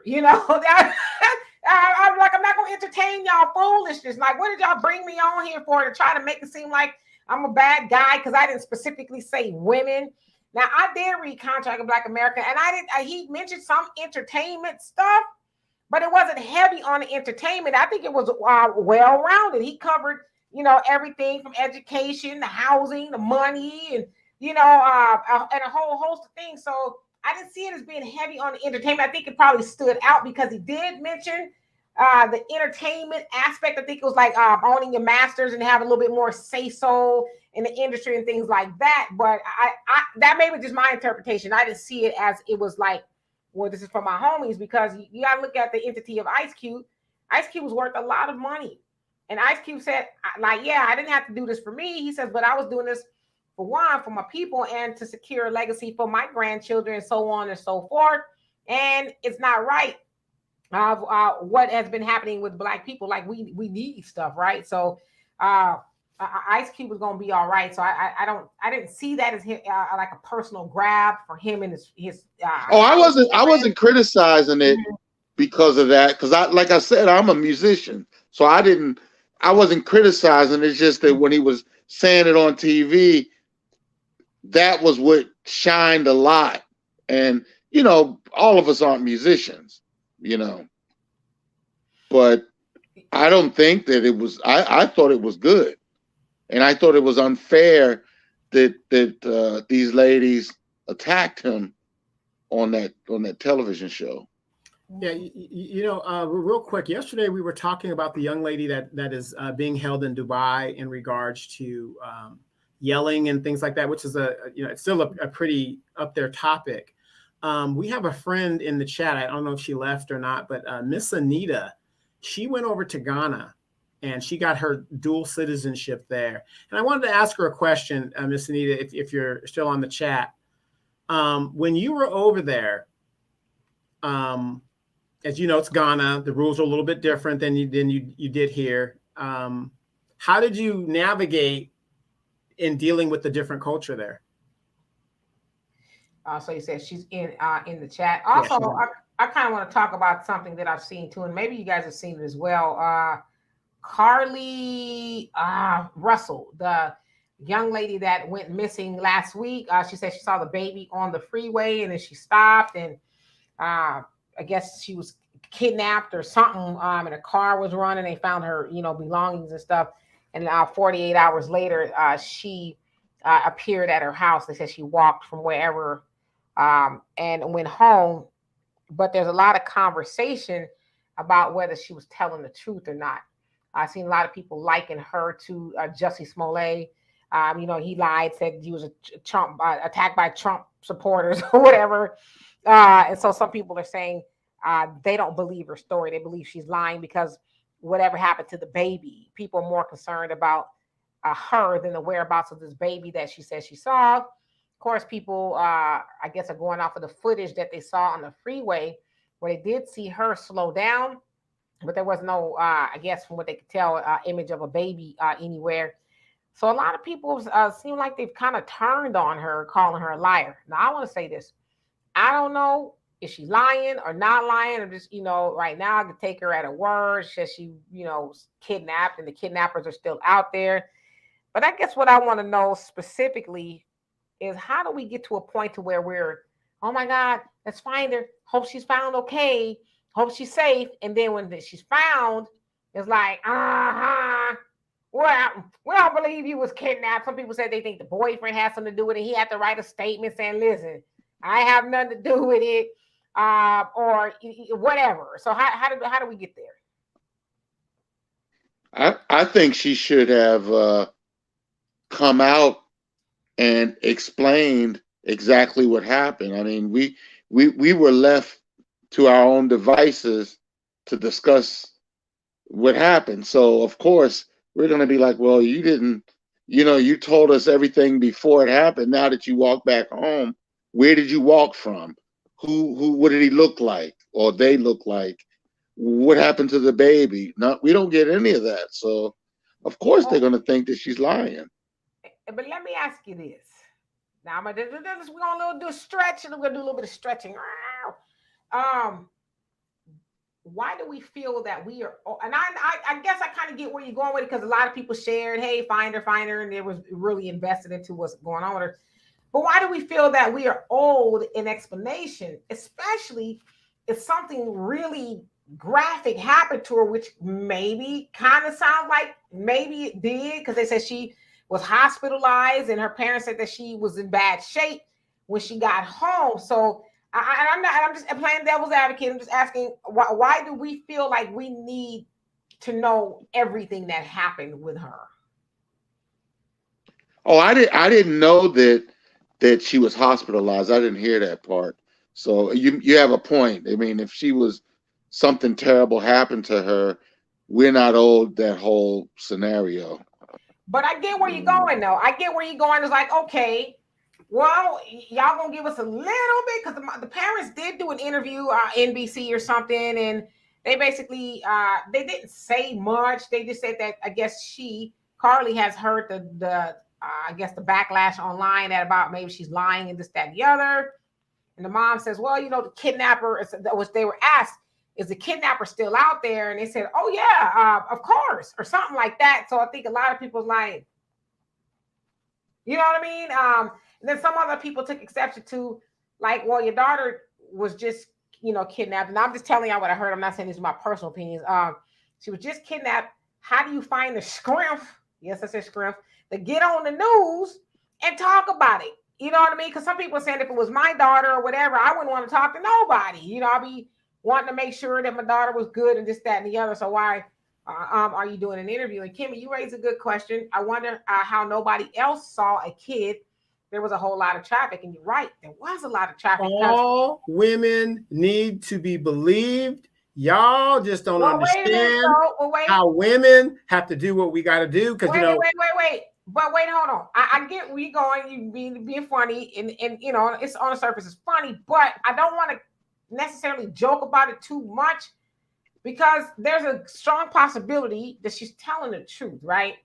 Now, I will say, before I saw the footage of the freeway, I was thinking maybe she was just kind of out there and podunk some doggone where it was one dirt road, right? That's kind of what I was thinking. But then when I saw the video, I was like, yeah, there's a lot of cars out there. It was just constant traffic, constant. So I was like, well, that's weird, because, and I'm not saying, I'm just, putting my untrained eye. How is it that she saw a child and nobody else did? Like, what was it that caught her eye that made her focus on the child that had a diaper on, from what I guess she was saying, but nobody else has made a report of seeing a child on the freeway? That's kind of where I'm like, that's the weird part. It is weird, Yeah. And as some other people have said, why isn't there an effort to try to find the child? Because authorities are saying, well, to our knowledge, nobody has reported a missing child. But then if you're thinking on the other side of it, it's like, well, maybe the child, let's say she's telling the truth. Now, I'm not saying she's not. Maybe the child was bait used by the people who took her. So maybe that child belonged to them, hence why they didn't report a child missing. So there's a lot of levels to this. But I just find it kind of weird that people are like, yeah, she's lying. I ain't believing it. I hope she's not lying. I also saw a conversation saying, oh, it's going to be really bad for Black people if she's lying. It's like, really bad in comparison to what? Because white people lie all the time. Y'all remember Susan Smith? She drove her children off into a river and then blamed the Black man. She blamed the black man because she's trying to go be with a dude somewhere and he didn't want kids. She lied and had everybody looking for a Negro. And they, gaffled up a whole bunch of black men on the strength of her lying. And of course, it came out that she was lying. And I think she got out not too long ago, if I'm not mistaken, but she served a lot of years. So the point that I'm making is it's not going to look bad on black people. I mean, it's going to look bad if we keep on making it a conversation, but do we really care what they think about us? Well, here's the crazy thing. Manson follower, I think her name is Susan Van Houten, whatever. She recently got out. Linda. I think it was Linda or something like that. Linda Van Houten, whatever her name is. Leslie Van Houten recently got out. But, and this is just my opinion and how I feel. If that was a black gang of women that did that and did those murders and stuff like that, it's life. Those people ain't getting out. But white woman, oh yeah, she's been in there for 30. Let her out now. She's been punished. Let her out. And the thing we got to remember too is with the Manson family murders or helter skelter, however you want to reference it, the laws were different back then. So those people were sentenced to like 10 to life, 15 to life, right? That was before they had the 25 to life or the mandatory life sentences. And so that's where the what am I trying to say? Just get my mind. The parole hearings. That's where those are always granted. But the families, Sharon Tate's family to be specific, they would always show up and say no. They being the women that and as a man too that did the murders, because Charlie Manson did not do one murder. He did not lift a finger and do anything to anybody, but they gave him something in life too, because he was the mastermind. In fact, he was so masterful in mind control that they wouldn't even put him next to anybody in a jail cell or in prison, because they felt like he could manipulate people to do stuff because he was just that good. They also said that many inmates were like, hell to the no. I don't want to be nowhere around him because he's, really scary. But we should also say too, some Charlie Manson and his cult, they did not like black people. The premise of what they were doing was to start a race war. That's what they were trying to do. They were actually trying to get the public to believe that black people did those murders to start a race war. So he was a small man too. He was not big. Yeah. But what did we do? All these people hating on us. I mean, what did we do? This is biblical. This is actually biblical. And I'm going to say something, and I won't bring it up again. We are the Hebrews of the Bible, and we're paying for not being obedient. Yeah, that's what it says. Yeah, but the thing is, though, think about this, though. See, and I'm a Catholic, so people say that all the time. But I'm like, the people that are running amok all over this planet and destroying it definitely ain't black people. So how much payment are we going to pay? I'm just saying, I mean, we can take it for what it is, but we must have done something terrible, just not being obedient, because this was all supposed to be for us. And we did something. Okay, oh, you're not going to obey me? Here you go. Lord, my Savior, it was her. She bit the apple. It's her fault. Take her up out of here. Yeah, but you were supposed to be you were supposed to be above her and not paying attention, not listening to her. I was in the field working. She was over here in the garden. I was in the field. Now you was somewhere slacking off, looking at big booty, Bathsheba or something over there, and you got caught up. And see, when you say that, there goes the there goes the discrepancies. I thought that Adam and Eve were the first ones. Where did Bathsheba come from? Right. I mean, right. Yeah. And Common Man, how you doing? It says because she put herself out there, and we have enough black women who disappear for real. It wouldn't be good if she's lying. And you know what? I want to totally agree with you on that. It's not good because a lot of black women, she's lucky that she got the attention that she did. I just think it was so dynamic as to how it happened, right? But you're right. A lot of Black women and Black people in general, because they always tell us, oh, there's this amount of Black women and children missing, but there's just as many Black men missing. But for whatever reason, that doesn't get talked about. So there's a lot of missing Black people. And yeah, she's lying. It's gonna be hard to get that type of attention. And so, Easy, I saw that you said that the police are questioning her story as well. One thing for sure is they may not get to the bottom of white people lying right away, but they gonna get to the bottom of it. Is she lying? Because they expended a lot of resources, and they'll spend a lot of money trying to find a submarine, because of some good white people and rich people on there. But a negress that came up missing, and God forbid she lying, and they spent that kind of money. Oh yeah, we gonna, just like with Jussie Smollett, they found him guilty, so it'll come out. Yeah, you're right. I think it's a terrible thing because there's a lot. I live in Austin, but I'm from Maryland, and up in Maryland and DC, there's so many Black women that wind up missing every year. Every year, from when I say Black women, I'm talking about from 13 on up. Just wind up missing, and they don't have any Amber Alert for them.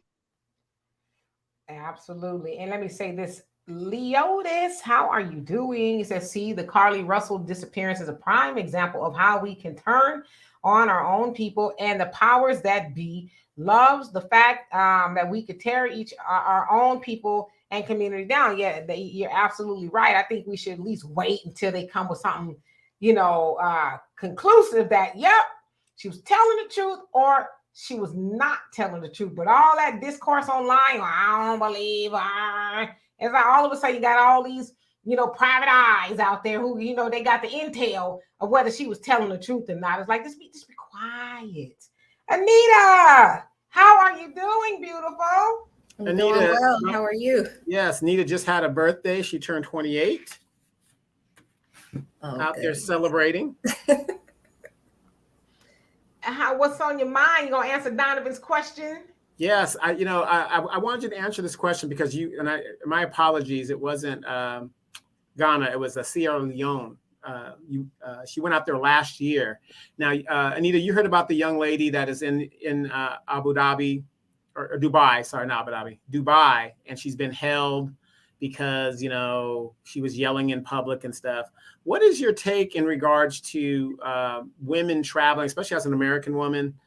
And you went over there. Did you have any problems in regards to adjusting to the manosphere over there or the patriarchy over there? I'll say no. The reason being is because I didn't just go by myself. I was with the organization. So I wasn't alone per se. I'm not sure about this young lady, like the specifics behind it, but the organization that I was with kind of debriefed me pretty well as I did my research before I went over there. And when it came to navigating like the marketplace and things like that, I had a tour guide, and most of the time they were male. And they were the ones that were pretty much speaking on my behalf because one, I wasn't completely familiar with the language. And two, I look like I'm American, So when I went over there, they, in their culture, I'm considered the white girl. Really? Because of my skin complexion. Yeah. So, yeah, I look American and I sound American. Even when I try to speak their language, I sound like I'm American. And so, they can easily take advantage if they know that you're American because you're not necessarily familiar completely with the culture. But again, I was pretty insulated because I was there with an organization and I always had somebody with me.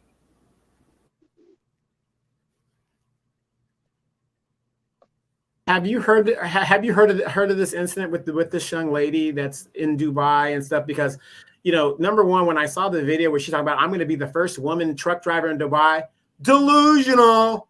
They don't want their women driving trucks in Dubai. That's not going to happen. I don't know what she thought she was doing.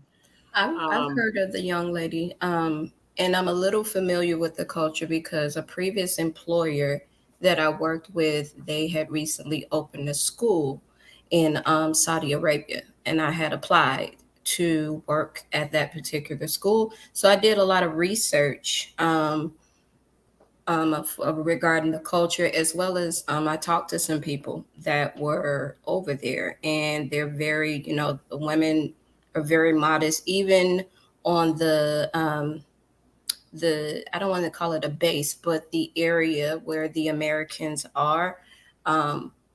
Because you're American, you can kind of get away with maybe not wearing the head wrap, but you still are supposed to be dressed moderately. You are still supposed to obey the cultural norms, like they have prayer. You're still supposed to observe all of the ways of the culture. And you're not exempt just because you're American. Right. So basically, she was charged with yelling in public. As an American woman who's traveled, what is your thought in regards to that law? Do you think that law is just? Do you think it's fair? Does it matter? Well, what do you think? Of course, from an American perspective, of course, I'm going to say, no, that's not fair. But again, if you put it in cultural context, where their women are supposed to be subservient and submissive and just what's involved in their culture, I mean, that's how they roll over there. I mean, I don't think it was right. The man yelled at her and she was naturally reacting back, but in their culture, you're not supposed to do that. So yeah, from an American westernized point of view, I'm like, I can't, hell yeah, I might have went off too. But again, in their culture, you gotta know how to button your lip so you don't end up out of place like her right now. So yeah, and of course, we talked about this on Sunday. I mean, it's just really, as we said, a matter of controlling yourself. I mean, even if you're in a grocery store, Walmart here in America, somebody wants to get crunk and disorderly with you, sometimes you have to say, you know what, I could, but I'm not. I could get just as snappy and clappy too, but I'm going to walk on out of this Walmart and intact. And because my thing is this. Nowadays, I'd be worried about somebody getting me on video, right? I'm getting me on video and be like, Demetra K over there wild and, or something like that. So that's kind of what it has me, because I got some sense, but I think we should all think about that. I might be on camera wilding out, acting crazy. Then I get all on TikTok and I go viral for being an idiot. But I don't know. They got their rules over there, but I just think even here we should be a little bit more reserved, and I know I'm probably gonna get in some trouble. It wouldn't be the first time, but women, and I don't want to say this in totality, like we should be like our grandmothers and our mamas were, because they have some issues too. But I'm saying back then, they were like, women were supposed to be meek, mild. Now, meek does not mean weak. It means be soft-spoken. Because y'all know I'm loud here, but when I'm in public, I'm not loud, right? You soft-spoken and you ladylike and all of that. If a man is getting froggy with you, you got, count the cost.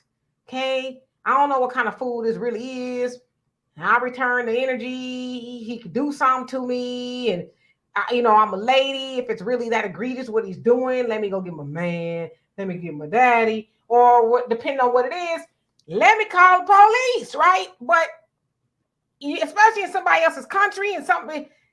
Listen, there is no doubt in my mind that man was acting the absolute worst with her. I totally believe he was doing it. I don't think he was, oh, ma'am, I'm so, what?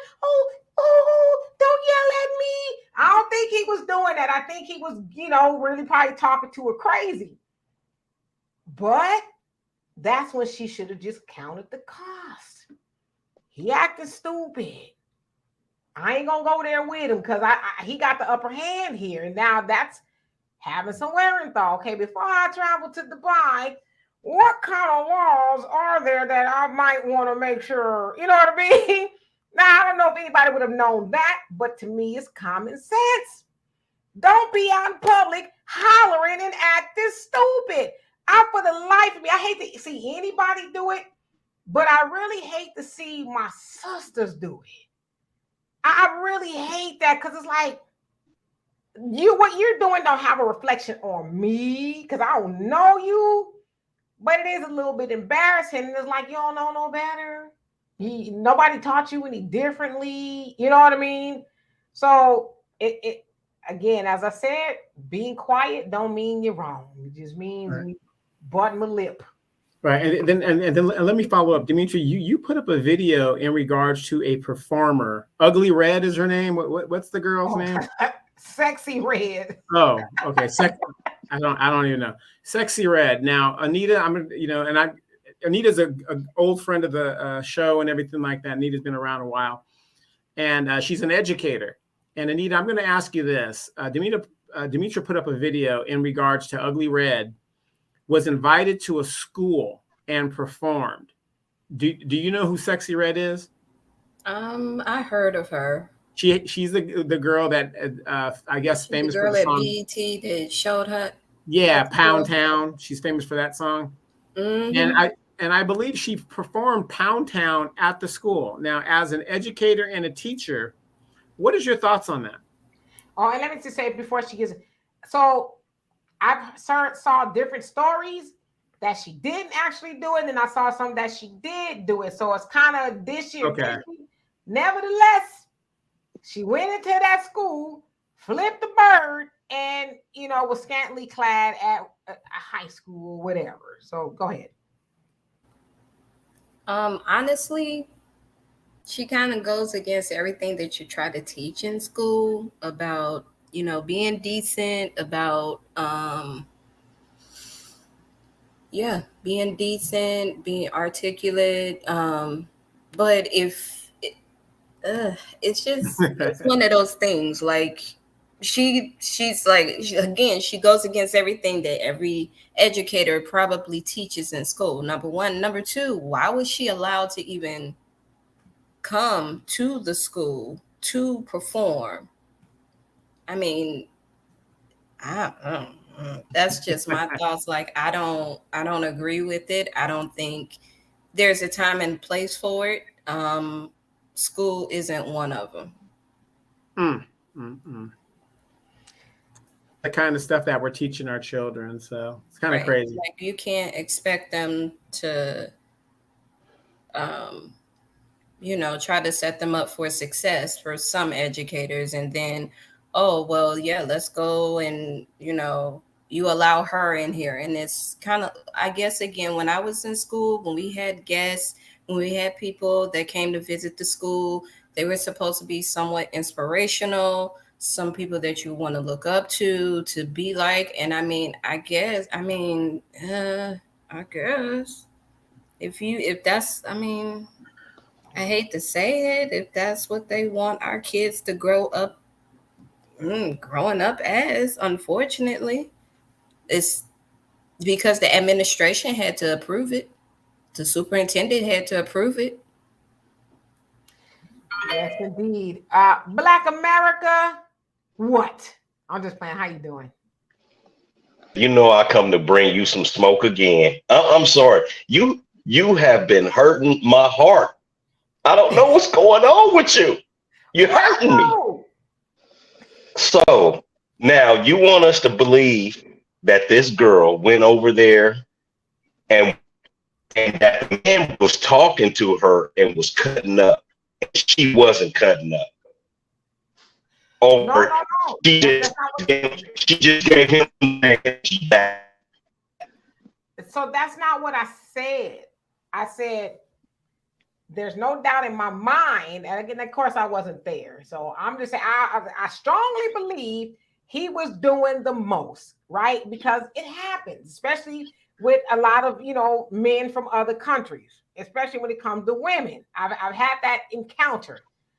But what I'm saying Right. is, and I don't know what her behavior was, but I'm saying in that moment, because I saw somebody say maybe she was dressed like a 304, maybe he didn't like it. But whatever it was, in that moment, she had an opportunity to stand down. And she didn't take that out. That's all I'm saying. I'm not saying she wasn't doing anything. I don't know what she was doing before that. But from what the story was, he yelled at her, and they said it was on video, by the way. And then she got the yelling back, and I guess it was some sort of a shouting match. So all I'm saying is she should have de-escalated the situation. And I hate to say this, but took the verbal abuse to get back home. That's my stance. So no, I'm not saying she didn't do anything per se. I'm saying she didn't do enough to not be in a Dubai jail as we speak. That's all I'm saying. Okay. So I got a question. Have you ever went to an impound to get anything out of your car after an accident? Has anybody ever went? And I've got several. They always charge to get in your car and get anything. You want some paperwork or anything out of your car, there's always a charge. And you're right. She didn't de-escalate because I don't think for the most part our women, especially our young women, they know how to de-escalate anymore because they are never held accountable for any of their actions. So they don't have to de-escalate. They can go hard in the paint every time. You see what I mean? And it's bad. So now we're going to jump off that. So I'm gonna go to this other one about the little girl that came up missing. You ready to switch streams and get mad at me? All right. So we all know all throughout history. We all know all throughout history, bad things have always happened, right? Women and men, it doesn't matter. Bad things always happen. And when a young lady comes up missing, you can ask the men on the panel, if a man is to do something egregious to a woman and take her out like that, most times she's not going to come back in one piece, being able to walk home. That's what everybody is saying. She lying, which she disappeared. I knew that something was fake or phony because, for one, she's 25 years old.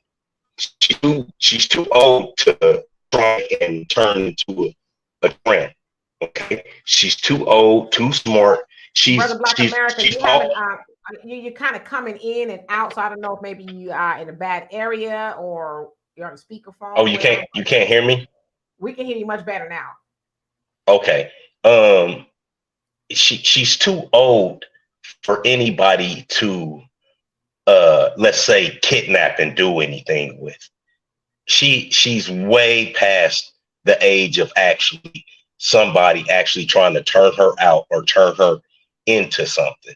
So if somebody did take her and do something horrible, believe me, I will have my pitchfork and my lighter and my hot curling iron to stick up their ass and turn on. I'll be in front of the pack. But other than that, so that's why a lot of people believe she's lying. Oh, Lord, the misinformation that just went forth right now. So people from all age brackets get trafficked, get kidnapped. And I don't know if y'all know this, they sex traffic men too, grown men. I have heard stories of grown men being sex trafficked. You know how? You at a bar. And this was his story, at a bar with, talking to the ladies, and next thing he know, he tied up somewhere, getting injected with drugs and being turned out, because there is a market out there for everything and everybody. So the point of me telling you that very graphic story is because it's not just a girl of a certain age or a boy of a certain age. Hell, they sex trafficking grandmamas out there. So we got to be careful. And I get it. Some people feel a little bit salty about that young lady because they feel like she's duped people. I don't know. I hope she didn't. We're going with the story that we hear right now. So I get it. Some people feel a certain type of way about her. But Black America, as much as I love you, we got to be careful not to spread misinformation, because we don't want to teach people that, like, say, if a grown person goes missing, that, oh, ain't nobody kidnapped them. They just probably off just tricking off somewhere, or they doing something they ain't supposed to be doing, because people get taken all from everywhere, all walks of life. So, and I know you know that, but we got to be careful. Oh, okay. So, I'm gonna have to give you a little pushback again. I'm sorry. Are you saying people are taking grown men and doing things to them? And yeah, okay. So and grandmothers and grandmothers. There's a market out there. Listen, this is. I'm not even that well versed on the trafficking market, but I know enough to know that people have a thing for all kinds of people. That's just like the old thought process of, don't leave your daughters around your boyfriends. Don't leave your daughters around strange men. Watch your daughters, your daughters, your daughters, your daughters. But they left off the conversation about your sons. And I've spoken to a copious amount of grown men that were violated in the worst way by their mama's boyfriends, because the conversation was always, watch your daughters, make sure your daughters are okay. But we weren't having those conversations about, there's some evil people out there, men and women, that are looking and preying on boys too. So when we move the conversation to older people, there's a market for everything. And there's a lot of men out there who have that, oh, I ain't gonna happen to me, or I don't do that to men. They say that even they'll Demetrius, right. Yeah, they'll prick you with a needle, and and the next thing you know, you sprawled out somewhere. And what the game is, what they do in a lot of cases, they snatch people, inject them, get them all hopped up and addicted to drugs, and they turn them out. And so eventually they won't leave, right? Because they're hooked on, drugs and all that other stuff. There's a lot to go into it. So what I'm saying to you is, please don't be under the belief that grown men are not targets of that too. They are. Okay. So what I'm going to say is about the boys. Yes, I'm going to say 100% adolescent boys. And believe me, those people are detestable. And brother man, you can agree with Dimitri all you want, but a grown man, listen, I am in the underbelly of our society. That does not happen at all. We would. You haven't heard of escolamine? It's a plant where the powder, they'll give it to you and you won't even know what happened to you. You might wake up 2 days later wondering where you are. Right. Escolamine, psilocybin, you know what I mean? I'm trying to tell you, people, if something happens like that to a man, you're going to find him in pieces. Because they're going to take things out of his body and things of that nature. You're not going to find him able to come back and walk home. I'll just say that. That does not happen and if somebody does that to a woman, they're going to violate her But for the most part, when they do violate her, you will not find her in a very good condition. She won't be walking when you do find her. We have many cases all over the country every day of this happening, you know, what you saying, people getting took and coming up missing, and they don't find these people either in one piece or breathing. So, you know, like I said, if she got blessed, you know, we had a little girl, 12 years old, get away from a kidnapper the other day. You had another little six-year-old black girl chew through the ropes. Girls and women do get away. We gangster with it. But a lot of times when people get to carry out a process and you're gone for more than about 12 hours, if you're gone for more than about 12 hours, bro, you are gone. Nobody's going to see you again in most cases. So listen, I don't think the argument is whether they're going to come back or not. They may never come back. And in a lot of cases, you're right, they don't come back. But I think the argument is that they get taken in the first place. Grown men, big, burly, you know, grown men who, you know, you wouldn't think that would happen to, but it happened. So I'm just saying all that to say, let's not be under the notion that it's just a certain demographic that's happening to. It's happening to everybody. It could happen to somebody's granddaddy. And the other cases that I found, and you know, I'm sure there's a lot of men who have heard these stories, and maybe it has happened too. A lot of men will never tell because they're a man. They've been taught you're a man. If something like that happens to you, then something wrong with you. Did you ask for it, and you must be that way. I had a man tell me years ago that happened to him, and he was like, I was conflicted. I couldn't tell. He said it was his uncle that did that to him for years. And he said he couldn't tell his dad because he knew his dad would kill him. And so he was just kind of like, what do I do type of thing, right? And he said he finally said something when the uncle was murdered somehow, some way. But he said it was shame. I just felt like people were going to be like, well, what did you do? It must have been, you must have wanted it type of thing, right? So we got to be careful that we don't put that kind of information out there because there's people definitely, you know, have some pretty heinous things happen to them.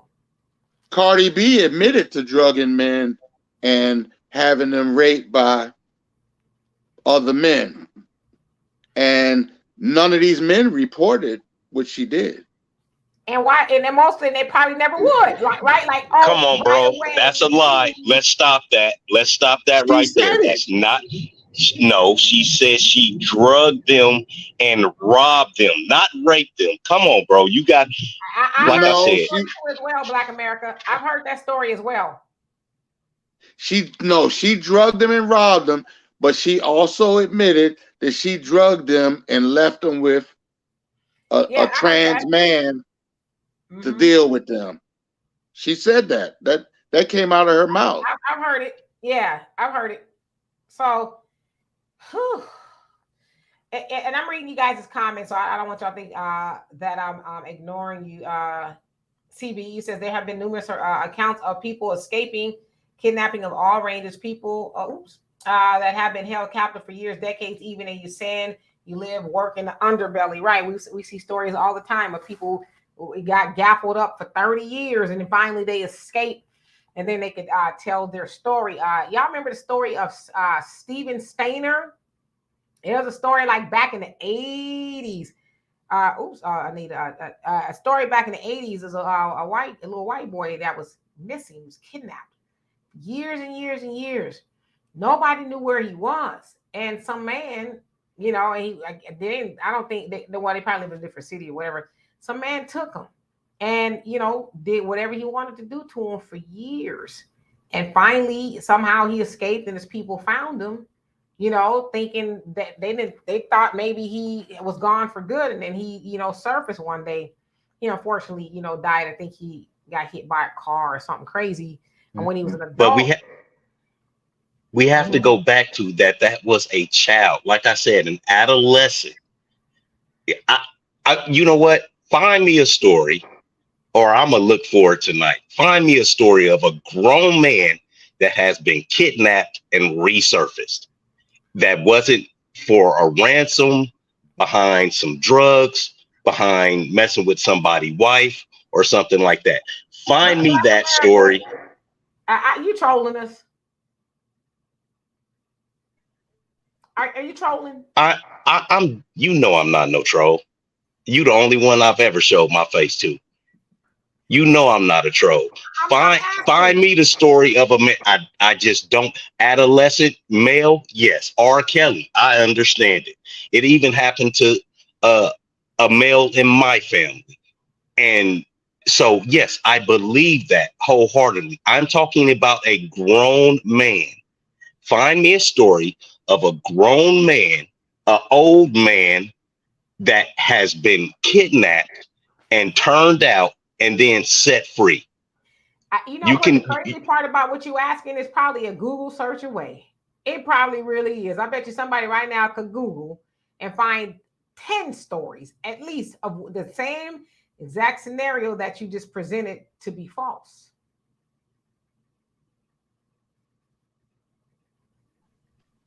Probably. And I told you I worked in law enforcement.